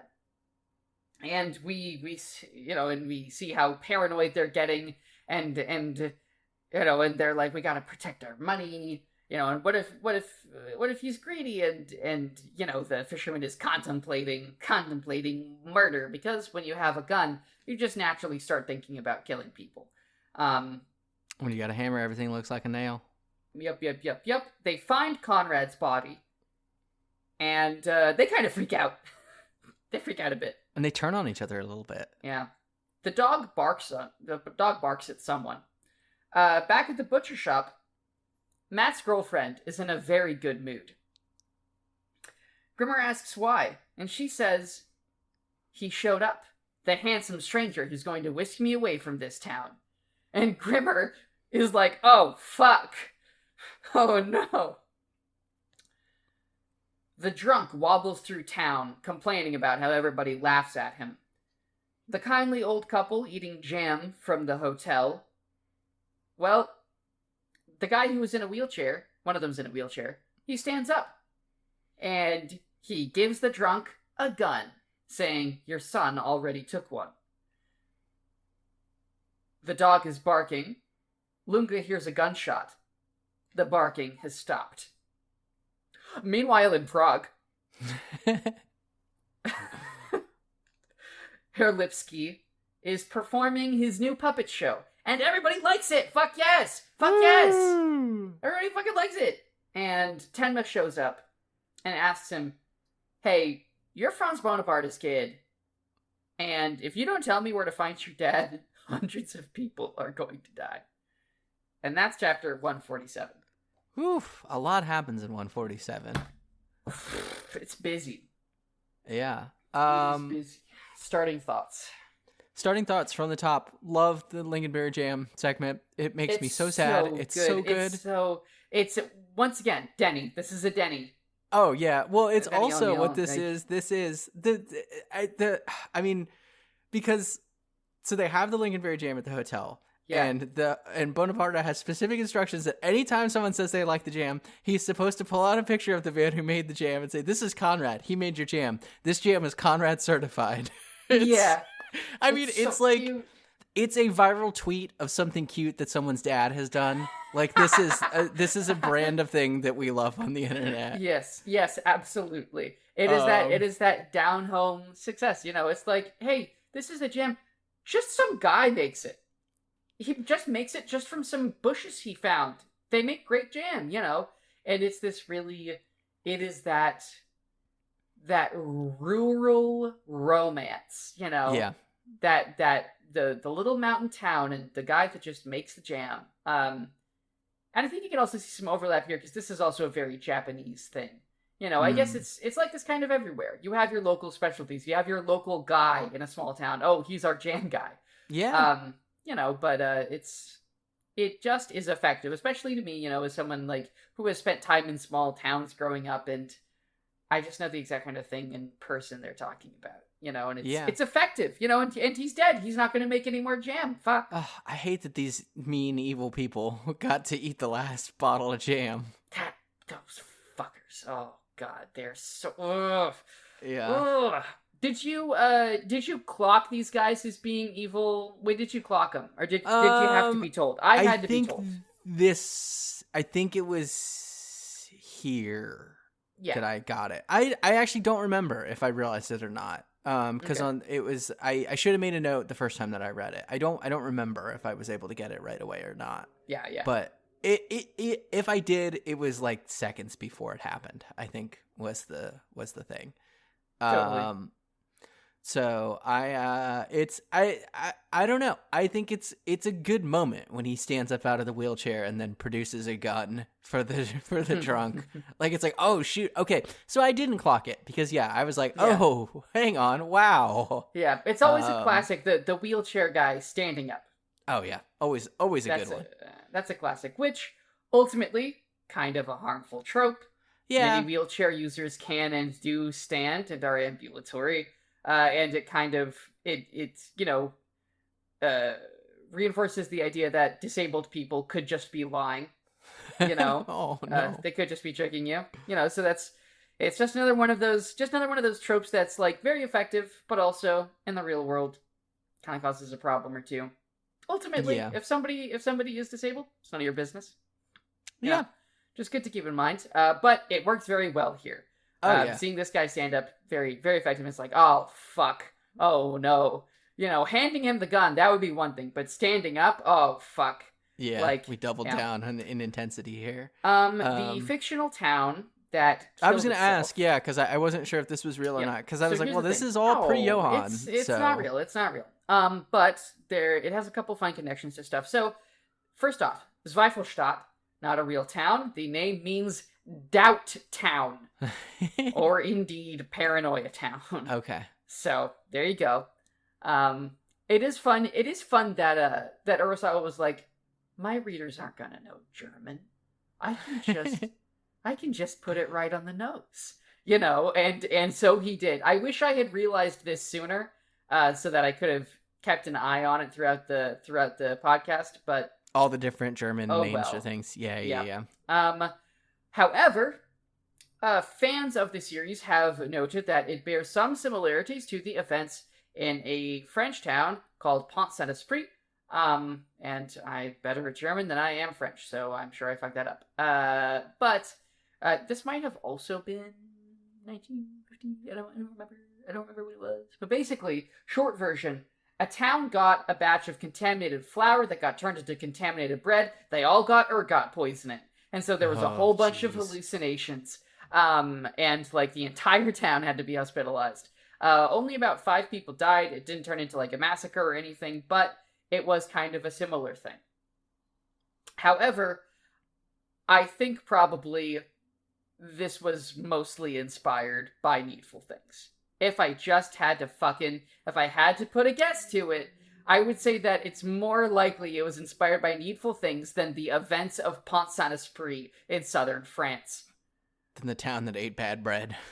Yeah, it's interesting because doesn't he give 2 examples? Doesn't he say this happened in 51 and 58?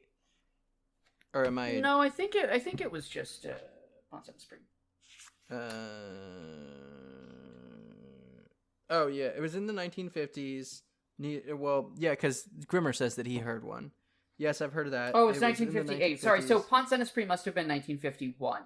Okay. Like, the real one must have been 1951, and then this one is 1958. Well, because Grimmer says a town called Niedersachsen, and then... No, Is that the region? Yeah, Niedersachsen is a real region. It means northern Saxony, maybe? Gotcha. It's a real place, though. It's a section. I wonder... Yeah. What is the reason for... I mean, I guess it's to give them a way of knowing what's about to happen, right? Because I was like, well, why does this have to have happened before? Like, why do we have to have this note that this is Yes, I expect. Happen?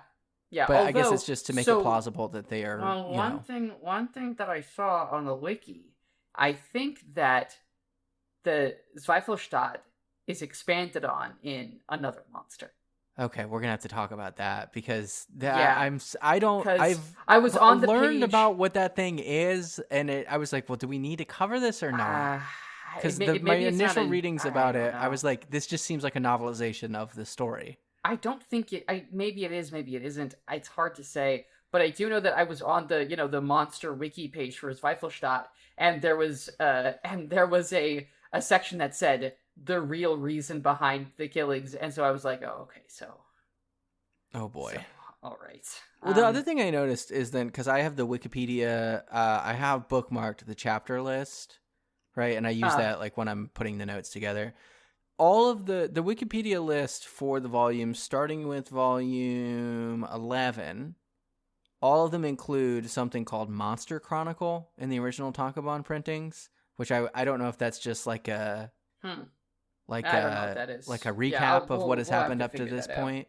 I didn't want to look it up just in case. That would make sense. Yeah, we'll figure it out. Okay. In the meantime, though, that's what's up with that. I do think that it's the line, a town can be destroyed with just one gun. It's good. It's a good line. And I think it also really reinforces how anti-gun Monster is as a story. Like, I think that's a pretty important part of what the story is. It's like, guns are bad, actually. Guns do bad stuff in the world. Yeah, it's refreshing to just, say that. I live in the American South. Everyone carries.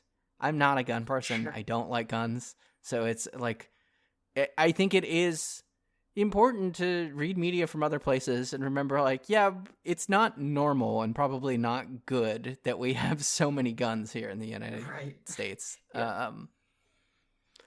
And that they're weapons. I got into an argument with someone in college once where I was like, well, why do you, because I referred to a gun as a weapon, and he was like, actually, it's a tool. I was like, okay. Oh, a tool for what? A tool for what, big guy? A tool for what? Jeez. I mean, of course, I was 18 then, and this was a guy who was bigger than me and more popular, and I wasn't quick enough to just say a tool for what. So. Oh, right. No, totally. But it's that classic. I love responding to stuff like that. I love a tool for what. Yeah, I love 7 states' years rights afterwards. to what. Yeah, exactly. I love asking them to finish the sentence. OBKB. Okie doke. Chapter 148. Oh, 140... also...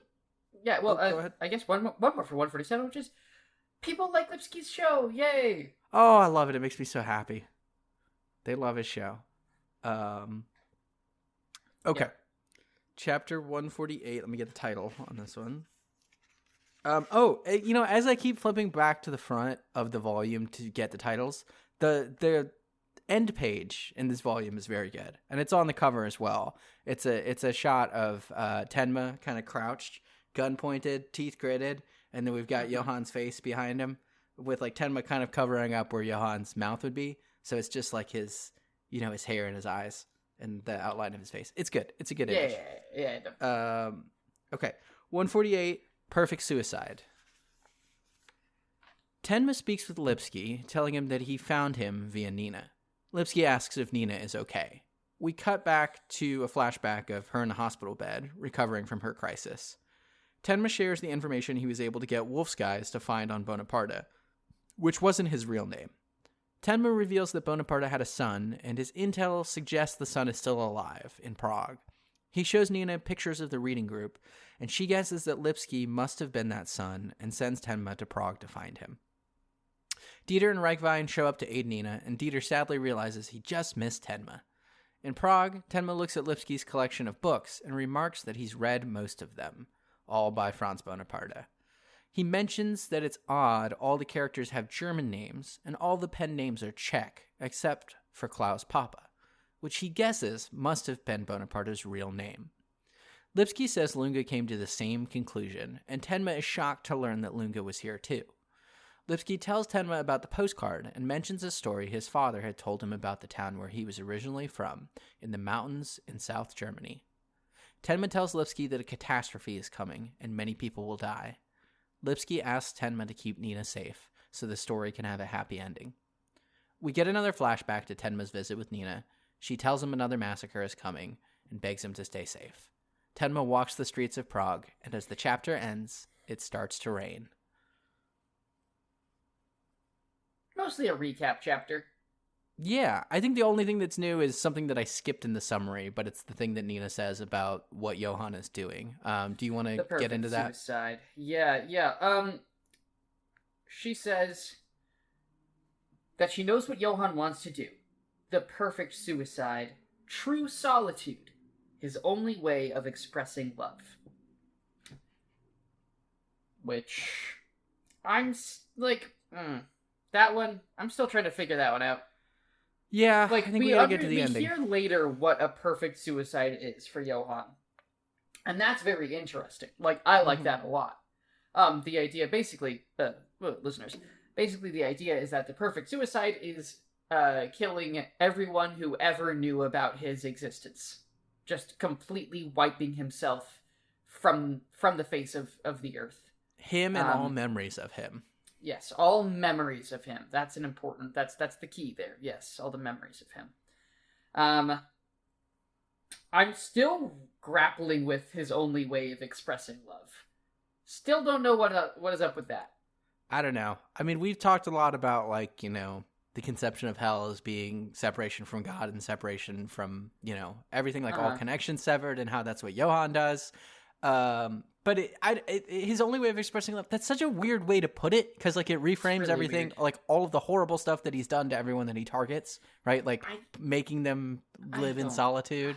I don't think that's right. I don't know. It's a phrase that sounds cool, but the second you start to think about it, you're like, I don't know. I don't really know what it's doing. Yeah. The stuff with Dieter is really sad. Oh, poor Dieter. Like, he knows Tenma was here because he sees the chair and he's like, Tenma was here. Where's Tenma? And he runs out and he's looking for him. And this is another sad Hulk music moment. Oh, yeah. Yeah, man. Poor Nina. In the hospital again. What a year of mental catastrophe for this girl. God. The life she's had. Yep. Yeah. Yeah, and I love the ending of this chapter. It's raining. Tenma's got his coat on. He's walking out. He knows where he has to go. It's hard as hell. It's such a banger. Yeah, it's really good. I don't think I have anything else for 148, honestly. Yeah, me neither. That's it. Okay, all right. Well, maybe it's only going to be a 4-star runtime. Maybe. All right. Come on, motorcycles. There's two guys on motorcycles. Just three. There's one that is very clearly losing that race. All right. Chapter 149. A Peaceful Home. As it rains in Rugenheim, the town drunk thinks to himself how bad he needs a drink, and remembers that he has a gun. The fisherman and his wife are just like, damn, I can't believe we hid Conrad's body in the forest. We didn't even do it. Why'd we do that? Yeah, why did you do that, actually? Inquiring minds want to know what you were thinking. Grimmer's at the train station, and the station guy says, there's no trains coming. It's fucking flooded. And Grimmer's like, this is the worst possible situation. Tenma is in Cologne and is at the German Association for Children's Literature. And the lady there says, we don't have any. We don't have any books by Klaus Papa. But I know a guy, a fanatic. And so Tenma goes to the house of this children's book fanatic, who knows his children's books so well that he has figured out that Jakob Feuerbeck, Franz Bonaparte, Klaus Papa, and Emil Scherb are all the same person. He says that there are a lot of dark children's stories, but these are different. They're full of malice. And there was a book by somebody named Helmut Voss, and it was published in 1989. And he is certain that this book is also by the same person. And he says that the evil intent in this book is completely gone, but the illustrations are no good at all, as if he'd lost his purpose.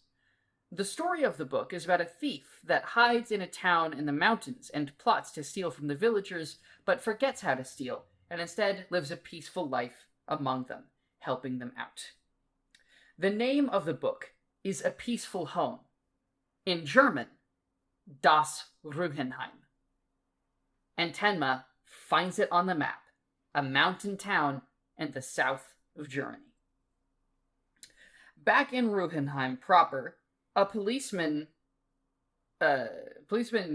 vents about how this incredibly peaceful town just, all of a sudden things have started going weird. Apparently, a couple days ago, a group of children were fighting with knives, which we didn't even see. Apparently, just these kids having just knife fights out there. And someone else was attacked, leaving a pub. Man. And the policeman guy says, it must be an outsider. We've never had crime in this town before. The friendly old couple is like, hey, we're not locals. The guy's like, oh, I didn't mean you. But he did, actually. He did, it turns out. Unintentionally. And the guy, the old man says it's impossible to go anywhere in a wheelchair in rain like this. And then Lunga hits him with the classic one more thing. Yep, I wrote Columbo too. They're certainly quite muddy. Almost as if you'd been out walking in the rain. Lunga goes to make a call. Line's dead. The drunk is out walking in the rain. The policeman passes him by. There's a guy on the side of the road. Apparently something's wrong with his car. The policeman gets out of his car, says, hey, I'll call a mechanic. Guy shoots him. Right dead. And I guess, this is when Lunga reveals that the line is dead. And Grimmer says, perhaps it's already too late. Whew. Banger. Good chapter. Absolute banger. I love that. First of all, action scenes in the rain, always good. Love that we've got this big storm blowing in. This is good. That the climax is going to happen in this, the storm of the century, Yeah, I love it. Quick detour to tell a Matt story. Yeah. So this the storm is coming. In I think it's what the third Dark Knight movie. Is it The Dark Knight Rises? I don't know. The trailer for that movie, Catwoman at a party tells Bruce Wayne, or Selena Kyle, I guess, because she's not Catwoman. She says, "A storm is coming, Mr. Wayne." And for some reason, my friend group in college, there was one like spring semester. I think we like had just rewatched the movie or something, and we just kept saying to each other, "A storm is coming, Mr. Wayne." And then one day, there was this horrible storm that was blowing in, and a bunch of us were in one of our other buddies' rooms, like in the first floor of the dorm. And all of a sudden, there's a rapping at the window, and we look up, and another one of our friends is standing directly outside the dorm window, and he says, "A storm is coming, Mr. Wayne." And we all just started laughing because it's like, horror movie, spooky guy standing outside the window, and it was. So I just always think of that. That's a great bit. Always makes me smile. It was a fun bit. But yeah, the storm is good. I love, normally I would be like, it's a little convenient that this is happening, at the same time that Johan is doing his final move, but I don't care. So good. I love it. It's good. Like, that's the fucking thing. It's all in the execution. If something is good, it doesn't matter if it's dumb or easy, but it's gotta be good. And it's a supernatural level disaster trapping people in this town. Yes. It's great. So let's talk about Ruhenheim. Okay. As a town. People have done some work on Ruhenheim as a real place. So, it is based on a real German town. And in terms of its location, we see a map. We see one map in the manga and actually a different map in the anime, it turns out. Ooh. In the manga, it appears to have taken the site of a mountain called Steppergalm. And then in real life, it has taken the place of a real life town called Oberstdorf. So there you go. Okay. However, there is the town that was like the location scouting place for Ruhenheim is a town in Bavaria called Kaufbeuren. So there you go. If you guys look up Ruhenheim on the Monster Wiki. There's actually somebody took a whole bunch of like comparative shots. Oh, that's cool. Of Kaufbeuren, so you can actually see like how like I'm looking at one right now, and there's like the Hotel Versteck. Like it's really very much from the location scouting. So cool stuff. Thank you to so that that's user. Up with Ruhenheim. Yep, and Ruhenheim. Yep, peaceful home. I like when Tenma finds it, like that page of, we get him like pointing to it on the map and then zooming in on the text, and then we get the location tag as we cut back to town. Like it's a fun page. It's good. Yeah, it's great because it's definitely. I think you could argue that it doesn't make a lot of sense to send Tenma on even more of a chase. Like why does he have to We just got to get him to there figure out? now. Yeah. But I think like this little reveal of him this is how he finds out where to go. I think it's cool. I think this reveal moment is cool enough. You're like, oh shit, Tenma's got it now. I also really like this character of the children's picture book collector. And I love the idea that he's just like, well, yeah, he's also has the theory that these are all pen names, but I love the idea that he has more books than the ones that we've seen that are these ones are also Klaus Papa books, and then it's like, oh yeah, there's more of them. There's something not spooky, but I like the idea that it's there's this guy who's just completely unconnected from this story, who's also been doing this work and has figured out all this stuff and has theories. He just happens to know this bit of it, even though he's not connected to anything else. Yeah, and I like that he says it's malice. Right. I like the discussion of what makes this different from just spooky children's picture books. Because we have talked a lot about the trope of scary picture books, sinister children's media, and that's a very popular millennial thing to talk about too, I think. When we were kids, children's entertainment was terrifying. Totally. But I like that this guy is the scary kids books, dime a dozen. There's something different and malicious about these ones, right? Definitely. Yeah, which is an accurate assessment. These books are intended to hurt, to harm. in a very concrete way. So it's cool to see him put it in his words, and just a fun side character to get for a few pages, and just have him be like largely a normal guy, right? It's not like he's someone who's like fanatically obsessed with Klaus Papa in a way that makes him like sinister and scary. It's just like, no, he just loves children's books. He's like the guy that kept all the newspaper articles. Yes. He's very much like that kind of a guy. Mm-hmm. Boy, sure, it's a good thing that we have all these guys that just keep stuff around in Germany. A lot of collectors. It would sure be a shame if all of those guys moved to just putting stuff on the internet, and then companies bought those sites where we were putting stuff and made them worse and hard to use. That would actually be like, that would kind of be maybe an arguably worse world to live in. It would be a hell world, maybe. Yeah, maybe. They hid the body, bro. Yeah, I didn't think about it until you called it out, but I was like, what was the point of doing that? I think they were afraid that they would be blamed for it, but they would obviously... They hadn't fired the gun. The cops would be able to figure out they hadn't fired the gun, but I guess the point is that they're not thinking straight. Yeah. They find their friend dead and they've got a gun, like you're not... I guess they assume that it's connected to them. It's a big day for these two. Yeah. Yeah, they did, yeah. So I guess that's it. But yeah, that is pretty stupid, moving the body. Man, yeah. And then, of course, Lunga's Columbo moment. Oh, it's good. It's solid when he just, he solves it. He gets him. I do think it's interesting that he doesn't, he doesn't move to, you're under arrest. I mean, I guess he's on vacation and, also there's no reason to arrest them, right? But, the massacre's coming, Yeah. Because as Grimmer said before, it's already started, there's nothing we can do to stop it? Or is this the first time when he says? This is the first time. Grimmer was holding out a bit of hope. Okay, but and now he's giving chapter, it no, it is Grimmer's going. Here fuck. we go. Yeah.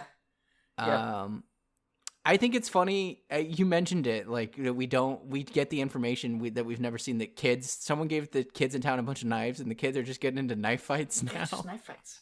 Yeah, the kids are getting knife fights. Some other guy got attacked. We find out that all of this bad stuff has been happening from this cop. And it's like, oh man. Yeah. The shot of the cop getting blown away is pretty cool. It's a good one. That's that's a movie shot. The wide. Oh, totally. Blamming him in the rain. I really love the shot of the guy in the rain by the car, just waving his hands, just shrugging, I don't know what's going on, and then, bam. Yeah. Oh yeah. Okay. Anything else? I thought of this when we were going back through. This was something that I meant to mention during the very first chapter of this Ruhenheim section. The newspaper story about the murderers being murdered. I didn't call it out I mentioned it in the summary. I didn't call it out when we were going through our notes. Johan is collapsing his web. We said it in the last chapter, is he's getting rid of everyone whose memory of him. He's moving all his pawns off the board. Yeah. So it's It's also just oh fuck, there's more. There's this many more. Jesus. It is a little unrealistic how many serial killers there are in this story. In Germany, yeah. In Germany, Germany, Czech, around this part of Europe, that's a lot of serial killers. And it's a lot for people to just know about. We just have all these different serial killers. Yeah, Monster is a slight alt history in that there's way more serial killers. The age of serial killers. For real though. Jeez. It's another meme about I really thought quicksand was going to be more of a problem. It's Monster leads you to believe that serial killers are just running around right outside your window. Just all around. What is it? It's something what is it? Something 70 something are active at any one time. I think that's the estimate. Is that the number? In the United States, I think. Huh. I mean, the United States is a lot bigger than Germany too, but exactly. So this would be if there were 20 something operating in the state of fucking California. Yeah. Or Georgia. And if we knew about all of them all the time, I think it's it's funny. yeah. Okay. All right, 150? A 150. Okay, so I was sprinting to get my notes done so we could record this one before it got too late. So I didn't write a summary of 150. I'm gonna do this one live. Okay. I believe in you. Which could get a little. Look, I haven't done this in a while because I was. I realized early on in this podcast that it was gonna be easier for me to type them up beforehand. But okay, let's do it live. 150 Massacre Town. We open on the bullies beating up Wim again, calling him Trash Boy, saying the trash gets stinky in the rain. They leave, and Wim takes the gun that he got from the old couple from his pocket. We cut to Wim's father, the drunk, stumbling into the bar, where everyone turns and regards him with resentment. The drunk holds up the money that he's got from Wim and asks to buy a drink, but the man says he'll have to pay off his tab first, and also that he's got nothing to serve for people who drink away their kids' wages. He's then thrown out of the bar.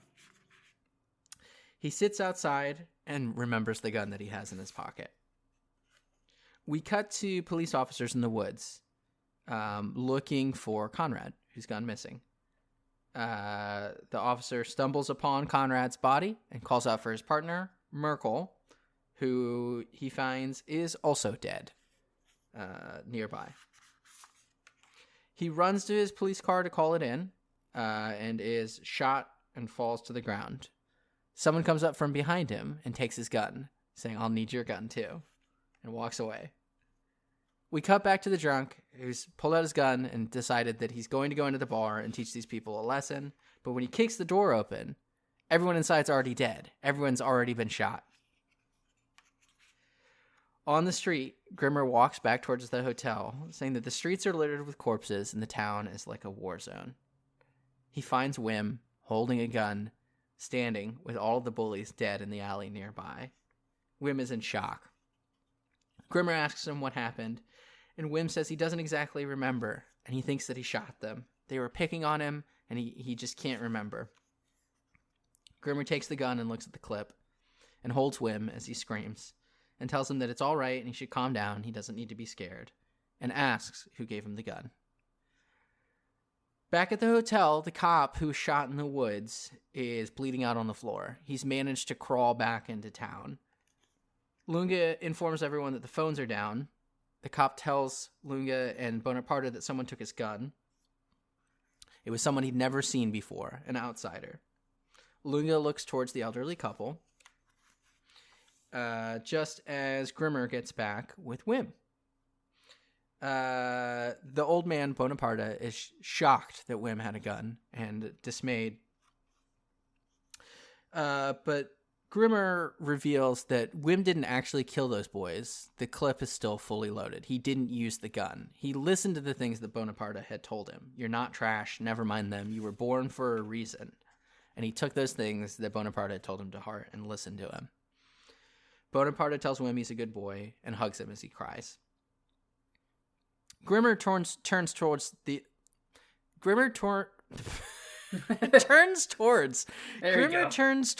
elderly couple as the man rises from his wheelchair and advances towards them angrily. He says that there are guns everywhere in the town. How many guns did they give to the people in the town? He then goes full Hulk mode and says, "Don't piss me off any more than I already am. You don't want to see what happens when I'm angry." The elderly couple reveals that they have been in contact with someone who was just like their grandson, and they've been writing him letters. Lunga deduces that this is Johan, that this couple has been working for Johan, that they've been communicating him through these letters, and that Johan is looking for someone. And then this is where we get the reveal that the old man is Bonaparte. Yep. He says that he is the one that Johan is looking for. And Lunga and Grimmer both realize that this is the man that they are looking for. Grimmer says Air Papa, and Lunga says Bonaparte. Yep. End of the chapter. End of the chapter. Whoo! Trash boy! Trash boy. It's Trash so boy. mean. It is mean. It's scary seeing him holding that gun. I don't like it. I don't like seeing that little boy with a gun. Yep. Those kids are just fucking dead later. There's just some dead kids on the ground. They got shot with the gun. Okay. So many people have gotten killed. Yeah, and the implication that we get is that it's... I mean, I don't think the town has turned on itself yet. I think it's just this mysterious man, our trusted friend, running around doing all of this single-handedly. He is I don't know. I mean, he gave everyone guns. Yeah. Yeah, I mean, that's the thing, though, is that I presume that there's just a bunch of other people that have been given guns. Yeah. And so, it's like, it's Needful Things, but we're only seeing a little bit of it, because obviously we don't have an entire book to spend, going around to everybody in town and all of their soap opera stuff. So we kind of only get, like, a little window into it. Right. And it's shocking when the drunk goes back into the bar and everyone has already been killed.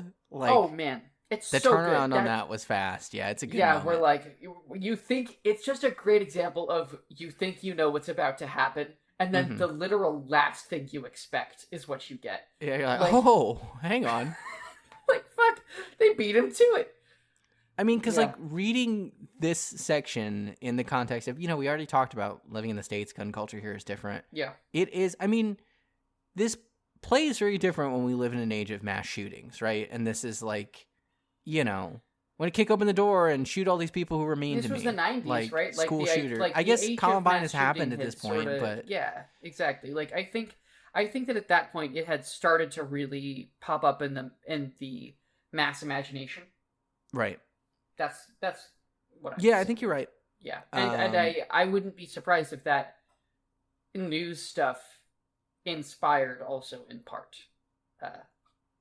this whole plot line. Yeah. Where did you come down on? Did you think that women killed those boys? I did. I wasn't like, he didn't do it. I did for a second. And, like, rereading it, I couldn't remember. Like, when I got to it, I was like, well, maybe he did kill him. Because, Grimmer checks the clip, right? But we don't know. We don't get the answer. Vim, you.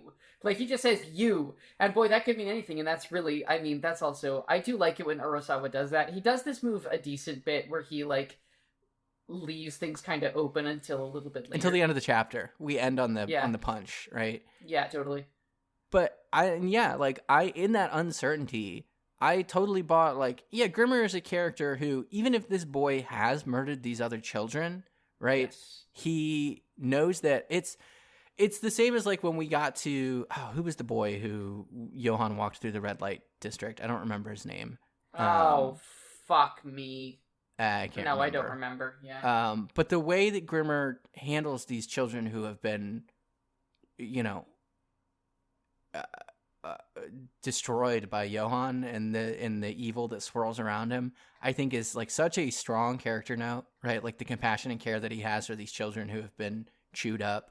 And it's like, the thing that I thought of, and it's probably just because I just listened to yesterday the new episode of Game Study Buddies, which deals with some, it's a book called, it's about, gamification, and it's like it's a hater's book on gamification, where it's this guy who's like, this is a horrible thing, and he talks about all the ways that it's horrible. Right. Apparently draws on, like, a lot of Foucault. And the thing that Kanzelman says about Foucault, right, in this position of anti-humanism, I'm probably just gonna have to read some Foucault is what's gonna happen. But this idea that, like, we have all of these systems, and, like, in the way that, like, people are radicalized by things like QAnon and things like that. And it's like, there's all these systems that it's like, what are you, one person, supposed to do in the face of this totalizing influence? This horrible evil that is just, how could you possibly respond? It's like, that is not to take away agency and say that, like, the people who are doing these things didn't make a decision and didn't act. But it's like, there is so much that is working against you that you can't. It's so much of your agency has already been removed by the systems that are acting on you. Sure. Yeah. Okay, I see. And so, like, when I read this section of Grimmer comforting this boy, I guess when we learn that Grimmer knows he didn't kill him, it loses a little bit of the pop. But the idea that, like, Grimmer can have compassion for this boy who has potentially done this horrible thing, right? And not just be like, you're a monster. You've turned evil, you know? Yeah, it's more complicated. Yeah. It's more complicated. There were forces going on that the kid can't understand and can't control. Totally. Mm-hmm. Yeah, it is nice. I have to think that. So I like that. What do you think about the fact that our man Klaus Papa is now is now apparently full face turn? He's a good guy now. Yeah, supportive grandfatherly type that helped Vim have the strength of character to not do some murders. In some ways, I like it because I like that, you know, that he loves this boy. I like the scene that he has, you know, and where Grimmer says he listened to the things that you told him and lists off all of the, you know, the nice things that.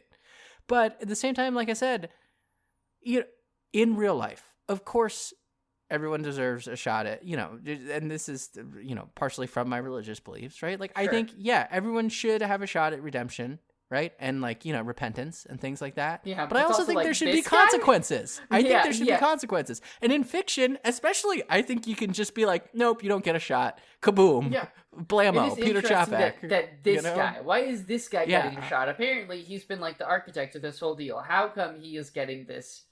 Why are we doing this full character rehabilitation on him at literally the last minute? I don't know. Maybe because it's interesting? It is interesting. Like, it's unexpected, I guess. Yeah. Like, it could just be, like, Urasawa going, okay, what's an interesting thing to do with this character?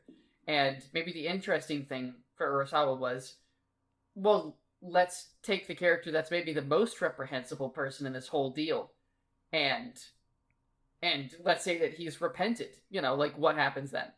Yeah. I don't know. Yeah. The reveal is so good, though. It's good. It's good. You didn't see it coming, did you? No, I didn't. When I read the clip, I was like, oh, he probably did it. Like, he's checked the clip, and he has fired those shots. And I was like, oh. And, like, it's a smart way to do it, man. Like, you can just be like, yeah, the clip's still full. Like, I mean the Klaus Papa reveal. Oh, the Klaus Papa one? Sorry.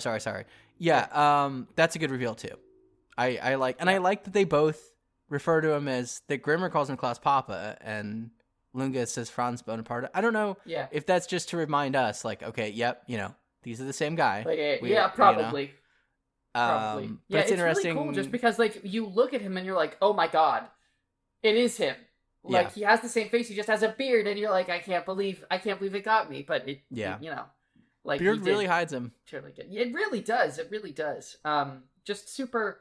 I think that's a super clever move on Urasawa's part to, like, give us a good amount of time with him as just a regular guy, and then we find out, oh fuck, you know, like, I feel like series try to do that pretty often, and rarely does it work as well as it does here. Like, this is a particularly good example. Yeah, I think it's good. The Hulk reference just being made loud and clear is fun. You wouldn't like me when I'm angry. Yeah. That is really funny. See, he doesn't say that in the Marvel. Well, I guess maybe in the Edward Norton movie he says that, but that's from the TV show. That's the. Is it? Lou Ferrigno. Yeah, I mean it's in the theme sequence of the show, which the theme sequence, by the way, is like a sped up version of the sad piano music. It's like and there's like dramatic sounds going on in the back because it's like da na na na, like it's going a little bit faster, and there's like a drum, like a driving drum behind it. Yeah. It's good. The Incredible Hulk TV show. You know, I'm sure it's probably not very fun to watch in 2023 because it's from the, like, 60s and 70s, so it's probably very slow. And the same way that reading comics from that era can be tricky sometimes, but might be fun. I don't know. Might be. All right. Okay. Well, chapter 151, A Memory to Keep. In Munich, at Dr. Reichwein's place, Dieter is drawing a sketch of Tenma, and Ava's smoking. Dieter's like, hey, you think this looks like Tenma? And Ava's like, yeah, I'm gonna give it to the cops next time I tell them about Tenma. Reichwein and Gillen have received an email, and they've agreed to show it to Nina, and it's very simple. Johan has emailed her, "I'll be waiting for you in Ruhenheim." Nina says, "I have to go. Please let me go." In Ruhenheim, people are just dead. They're dead all over the place.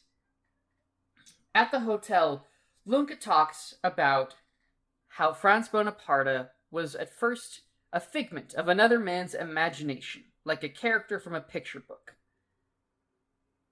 And he says that normally I've tracked down facts, gathered objective data, but this time I completely ignored the data and followed the narrative of an imagination. After all, I'm on vacation. And so he followed the thread that Tenma had laid, and that led him to Ruhenheim.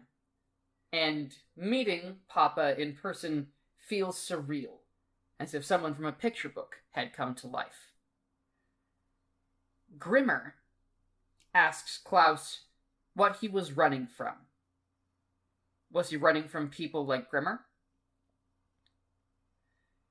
And Grimmer understands all of a sudden what it is that Johan is trying to do.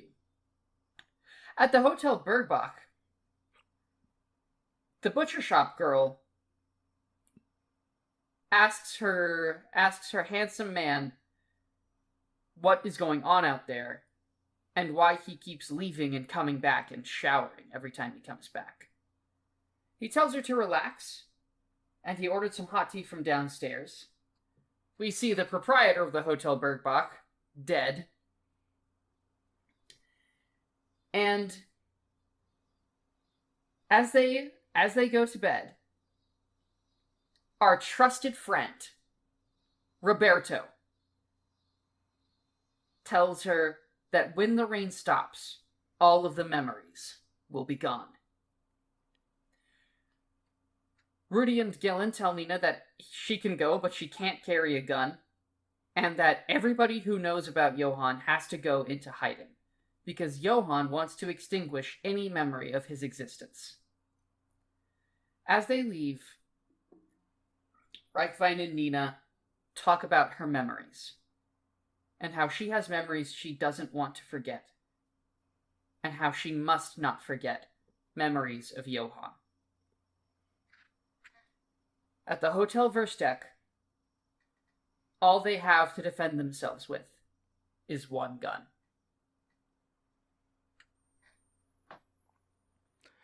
Something about all we've got is one gun kind of makes me laugh a little bit. That, like, that's how we're going into the finale. Is like, I mean, because this feels like if we were reading a Batman comic, right? Like, obviously not Batman because, you know, he doesn't use guns.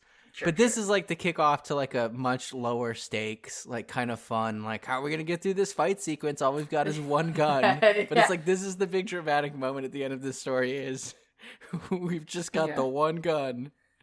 I don't know. It definitely, I didn't even think about that. To me, it landed full force and I was like, one gun. You know, they're standing around the table and it's just this little gun just sitting in the middle of it. It does look very small. Yeah.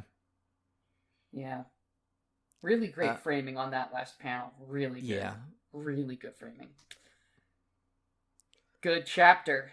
Good chapter. I like the beginning. I like Dieter's drawings. Did you catch the drawing that he'd made of Ava? He made a drawing of Ava. As Nina's leaving, she's It's really good.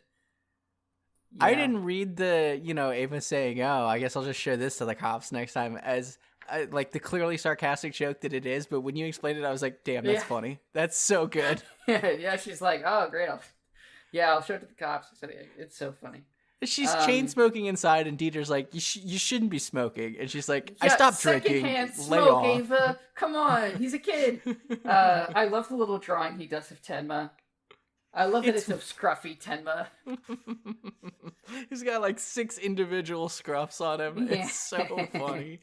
Yeah. Oh, there was also some news talking about how bad the storm is. It's pretty bad. Yeah. Yeah, dude. He's gone out alone to defeat a monster. I like that we've got our 3 kind of parallel, because I guess at this point Lunga is also a parallel protagonist, right? We've got these 3 dudes that have all shown up to fight Johan in this village. Yeah. The three loneliest men in all of Germany. and then Nina. Man, it's really, it's just great. Like I said before, of all of these characters just descending upon this town. Mm-hmm. And it's one of my favorite things in big cast ensemble cast shows. things. Yeah, when is everyone is here. Yeah, dude. Oh, it's the best. What do we? I like that we have the return of Johan, who writes creepy emails. I was thinking that too. I do think it's a little irresponsible that they held on to this for 3 days before they told Nina, like, considering how things are going in Ruinheim. Like, they say, well, we got this email a couple days ago. They don't know what's happening in Ruinheim. They don't know people are about to... This is a real Cinema Sins thing of me to call out, but, like, to me, email comes in, I'm immediately telling people, hey, we got this email from Johan. We got to be ready. Yeah, there is that. But that's not what this story is. It's, And Nina, you can tell how gentle they're being with Nina. Mm-hmm. Oh, yeah, and with good reason. She has been hospitalized by just thinking about how horrible her brother is several times. Yep, man, oof. Yeah. I love Lunga being like, yeah, this like it really was a vacation. It was literally a vacation because he was like, fuck the facts. Let me just do this like fun little thing for a while. And then it turned out that they were actually facts, and now he's kind of like, well, how about that? I love what he says about, like, how it feels, where he says, you were a figment of another man's imagination. And it's like how he says a couple times, it feels like one of your stories is coming to life, right? And I think that's an important thing to probably think about, as this guy is because that's kind of what has happened with everything. That's kind of what this guy has existed to us in memories and in storybooks. Yeah. This is a man of stories. And here he is in real life, not very much like his stories at all. No, extremely different. Which that's always a good trope, when you meet the author of the story and they're not what you expected. I like that. Yeah. Actually. So I think there's probably some precedent for what we're doing here with this. Yeah. Yeah, definitely. It's cool though. Do you have Roberto thoughts? Fuck, our trusted friend returns. He's back. I think I mentioned last time, I was like, I wonder, he's going to come for the finale. I wonder how he shows up. And I'm glad that this is how he's doing a lot of murders and having sex with the butcher girl. With the butcher shop girl. God, how does this man have so much game? Like, look, his fucking hairline is not good enough for all the sex he's having. We are a sex-positive podcast, but every panel of Roberto having sex is revolting. It's so disgusting. It's so disgusting. Every time it happens in this book, I'm just like, ugh. Yeah. Ugh. He's got a little scar on his shoulder. Yeah. Man, but it's... I love that he's here. Friend. I love that he's back. Me too. That just wouldn't be right to have. Wouldn't be Monster without Roberto. Our mascot, our trusted friend. I like that. I like that. Grimmer confronts Bonaparte about he says, "Who were you running from? People like me?" And he says, "I came from Kinderheim 511. It's like your ideology is what created me. Like." The way I am, it's Papa your fault. Looks haunted. He does look haunted. Yeah. And defeated. Which, good, I should say. Yeah. And then I think the other important thing is the stuff with Nina and her memories. Yes. Extremely. Yeah. Do you have thoughts? Yeah. So she says, Johan wants to extinguish any memory of existence. And as she's walking out, she says... my memories of Dieter, my memories of you, Dr. Reichwein, my memories of Lotta and Carl, my memories of Frau and Erfortner, my memories of Tenma. I have memories I don't want to forget, no matter how much I want to forget certain things. And Reichwein asks her, and Johan, your memories of Johan? And she says, they mustn't be forgotten. Which, damn, hard, good. Yeah, right? Totally. It's okay. So it's about, this is what Dieter kept saying, right? It's like, Dieter was hesitant he didn't like that Nina was trying to remember these bad memories and just kept saying, let's just make new ones instead. Let's just make new ones instead. Let's make new happy ones. And here it seems like, the key to her healing and overcoming this trauma is not just making these new memories, but coming to terms with these bad ones. It's like, no, I'm not going to forget these, because maybe like in some ways, whatever she did to forget those memories are what she feels, created Johan. Yeah. So, totally. She's not going to forget him. Yeah. And I think the important thing about this is that this really sets up what this final conflict is over. It is over memory. Mm-hmm. Johan wants to erase it. He wants to forget. He wants the past to go away. And everyone else is on the side of remembrance and history and self. Yeah. I mean, it's like he's cutting connections in both directions, right? Yes, exactly. Future and past. Yeah, so he's it's creating a void, a wasteland for him. No walls on either end. Yeah.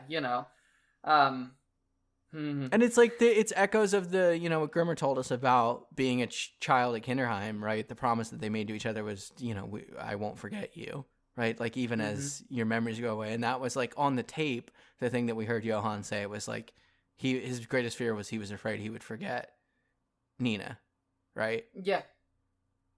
Yeah. And now he's just doesn't want anyone to remember, doesn't want to remember himself. Just, perfect suicide. Like, complete self erasure. Through erasing everybody else. Which, oofa doofa. But this idea of you have to remember things, and the fact that Nina has things that she doesn't want to forget. And this idea, because way back when, right? Otto and Tenma found the murderer, and the murderer said that Johan told him that he could change the past. That you could rewrite history. And then he says, that's stupid. Why would I believe? Or someone pushes back and says, that's ridiculous. And the spell is broken and he shoots himself. I'd forgotten about that. That's a very good thing to pull back here. This is Johan's ideology, is you can change the history by destroying it. Yeah, right. If you destroy history, then history is whatever you say it is. Yeah. You can control history. That's by what he's done. It. Yeah, he's just said that his history is this other thing, and it's not. Yep. And whether it's because of regret or for whatever reason, because we still don't really know what his motivations are for this suicide, but we know his goal. His goal is to erase. And everyone else's goal is to remember and to carry that memory forward, because no matter how hard life is, and no matter how much trauma we carry, and how much it affects us, the good memories are just as real and just as powerful, and we can always make more of them. And life is worth living, no matter what you carry. And that's just the fundamental disagreement, is that Johan doesn't believe that life is worth living, no matter what you carry. There is a limit, and according to him, he's reached his. Yeah, it's what a way to. This is a good chapter to end on before we move into the finale. Man, I can't believe we're at the end. We're here. I know. I'll get sappy and emotional a little bit. Listeners, Quinn and I were DMing during this week as we prepped, and I mentioned that I was going through a journal. And we recorded the first episode of the show about a year ago on August 31st. 31st, yep. So, and we sat on that first episode for a long time. The show didn't start coming out till January, but in some ways it doesn't feel like it possibly could have been that long. But I think about, it seems like we recorded that episode forever ago, but we've been doing this for a year now, and that's exciting, because it's and we're coming to the end of this project. It's or at the end of this first season of this project. And it's been I'm so glad we've been able to do this. I'm so glad we've had people listening. And so good to have people listening to it. That's great, man. Crazy that people would actually do that. Yeah. So like, thank you for downloading these episodes and listening to us talk about this. You know, I always am worried, like, well, am I gonna really have anything interesting to say beyond just recapping this plot? But I always feel Me like, too. you know, Yeah, but then we always get there. glad Yeah. that we have these discussions. You know, it's been so much fun. I'm so excited. Here's the refrain, as always. So excited to see where this goes next. Oh yeah, see how this ends. One more reading. Woo woo woo. One more reading. OBKB. Real quick, segments. Tenma moment. Tenma saying Nina, add a girl to Nina, and that whole, him saving her. Yeah, I think probably for me it's the panel with them in the Wasteland. Good, fantastic panel. Yeah, absolutely, great panel. Okay, side character, which is most of the moments here. Yeah. Ooh boy, what are we doing? Oh man, there's Conrad certified lingonberry jelly. Conrad certified. I think for me, it's the reveal that Vim didn't kill them, and that's good. That the kindness worked. You know, like you can create someone strong. Yes. You know, love an entirely new discovery. Oh man, I forgot about that guy. That was very funny too. Yeah. Yeah. Okay.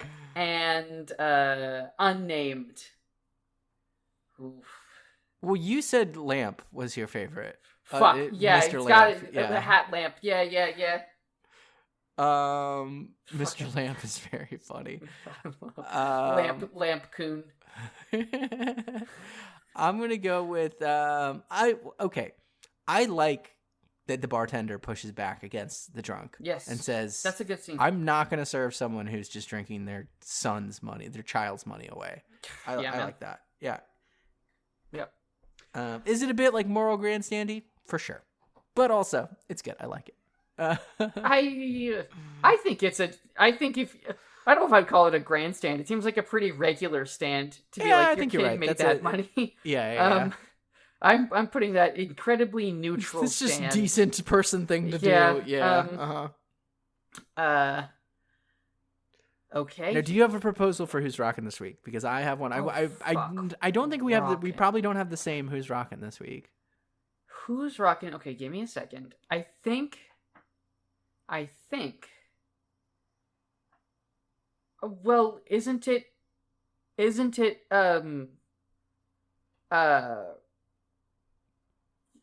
Retired professional brainwashers in hiding? Surely.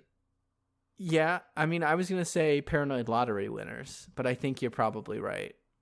I also consider the lottery winners. I mean, because I like how much time we spend with them spitting out there, and then you said the absurdity of them moving the body. It's just okay. Actually, you know what? I think you are right. Sweet paranoid lottery winners. Yeah, because the thing about Papa is that he did actually kind of end up with a slightly better life, and that's not the rockin' way. That's not rockin'. That's not the rockin' way. Yeah. The rockin'. I hope that future Urasawa will be able to keep the Who's Rockin' segment. Keep doing Who's Rockin', man. If we could have one segment carry, that would be a perfect one. God, wouldn't that be like if there's somebody rockin'? There might be. I don't know. It might be monster specific. We'll have to find out. Who knows? Yeah. It's one of our best, though, I think. It's one of our best bits. Yeah. Oh, okay. Matt, you know what we didn't do last episode? What? We didn't plug the Patreon. Oh, yeah. We should plug the Patreon. We should probably... You know what, Matt? We've gone through this entire show. We've posted, like, one thing on the Patreon. I'll have you know it was 2 things. Oh, wowie. Was it really? But only 2. Yeah. So we have some stuff we can post. Here's the thing that we can post. Do you have your notes typed? I do. All of my notes. Okay, we'll just put our notes into PDF and we can release our collected notes. That's one thing. Yeah, there you go.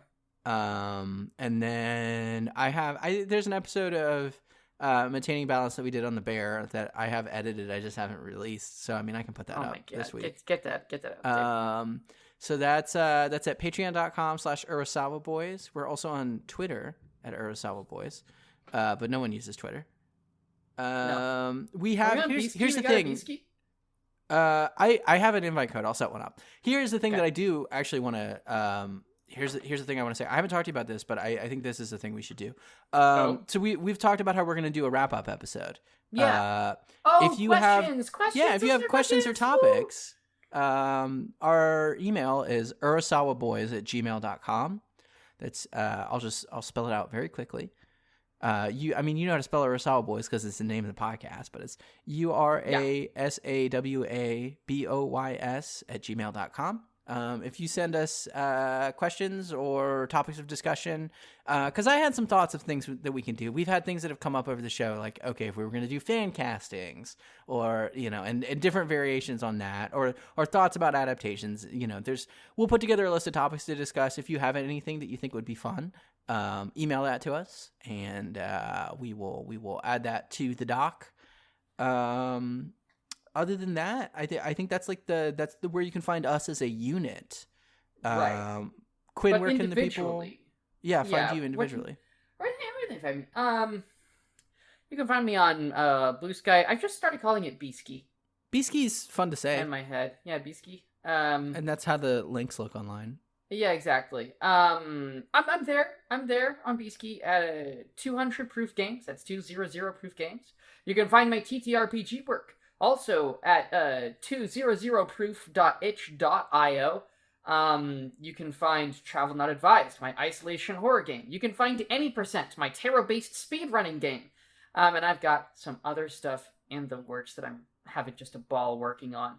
But I would say that's my main deal. Matt, what about you? Where can people find you? Yeah, you can find my blog is at blarple.net, BLARPLE.net.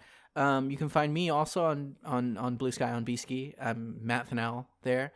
Elf Nonsense is coming soon. It will be after I do this race where I will physically destroy my body in Vermont. After that, because it's a long drive up there, so I'm gonna be reading elf books on the drive up. Because I'm going with a friend. I'm not going to be reading books while driving. Yeah. So when it's not my turn to drive, I will be reading. Is where we're at. But Elf Nonsense is coming. I'm Matt Fennell. That is where I am. Correct. Take us out. Well, folks. I'm pretty sure that I want to thank you for reading. Well, see, that's why I said I was only pretty sure. Because actually, I don't want to thank you for reading. I mean, it'd be great if you did. Like, that's awesome. But what I really want to thank you for, actually, now that I've got my sea legs under me, is I would really, really like to thank you for listening. And even more than that, I would say, I want to thank you for being a friend. Thank you for being a friend.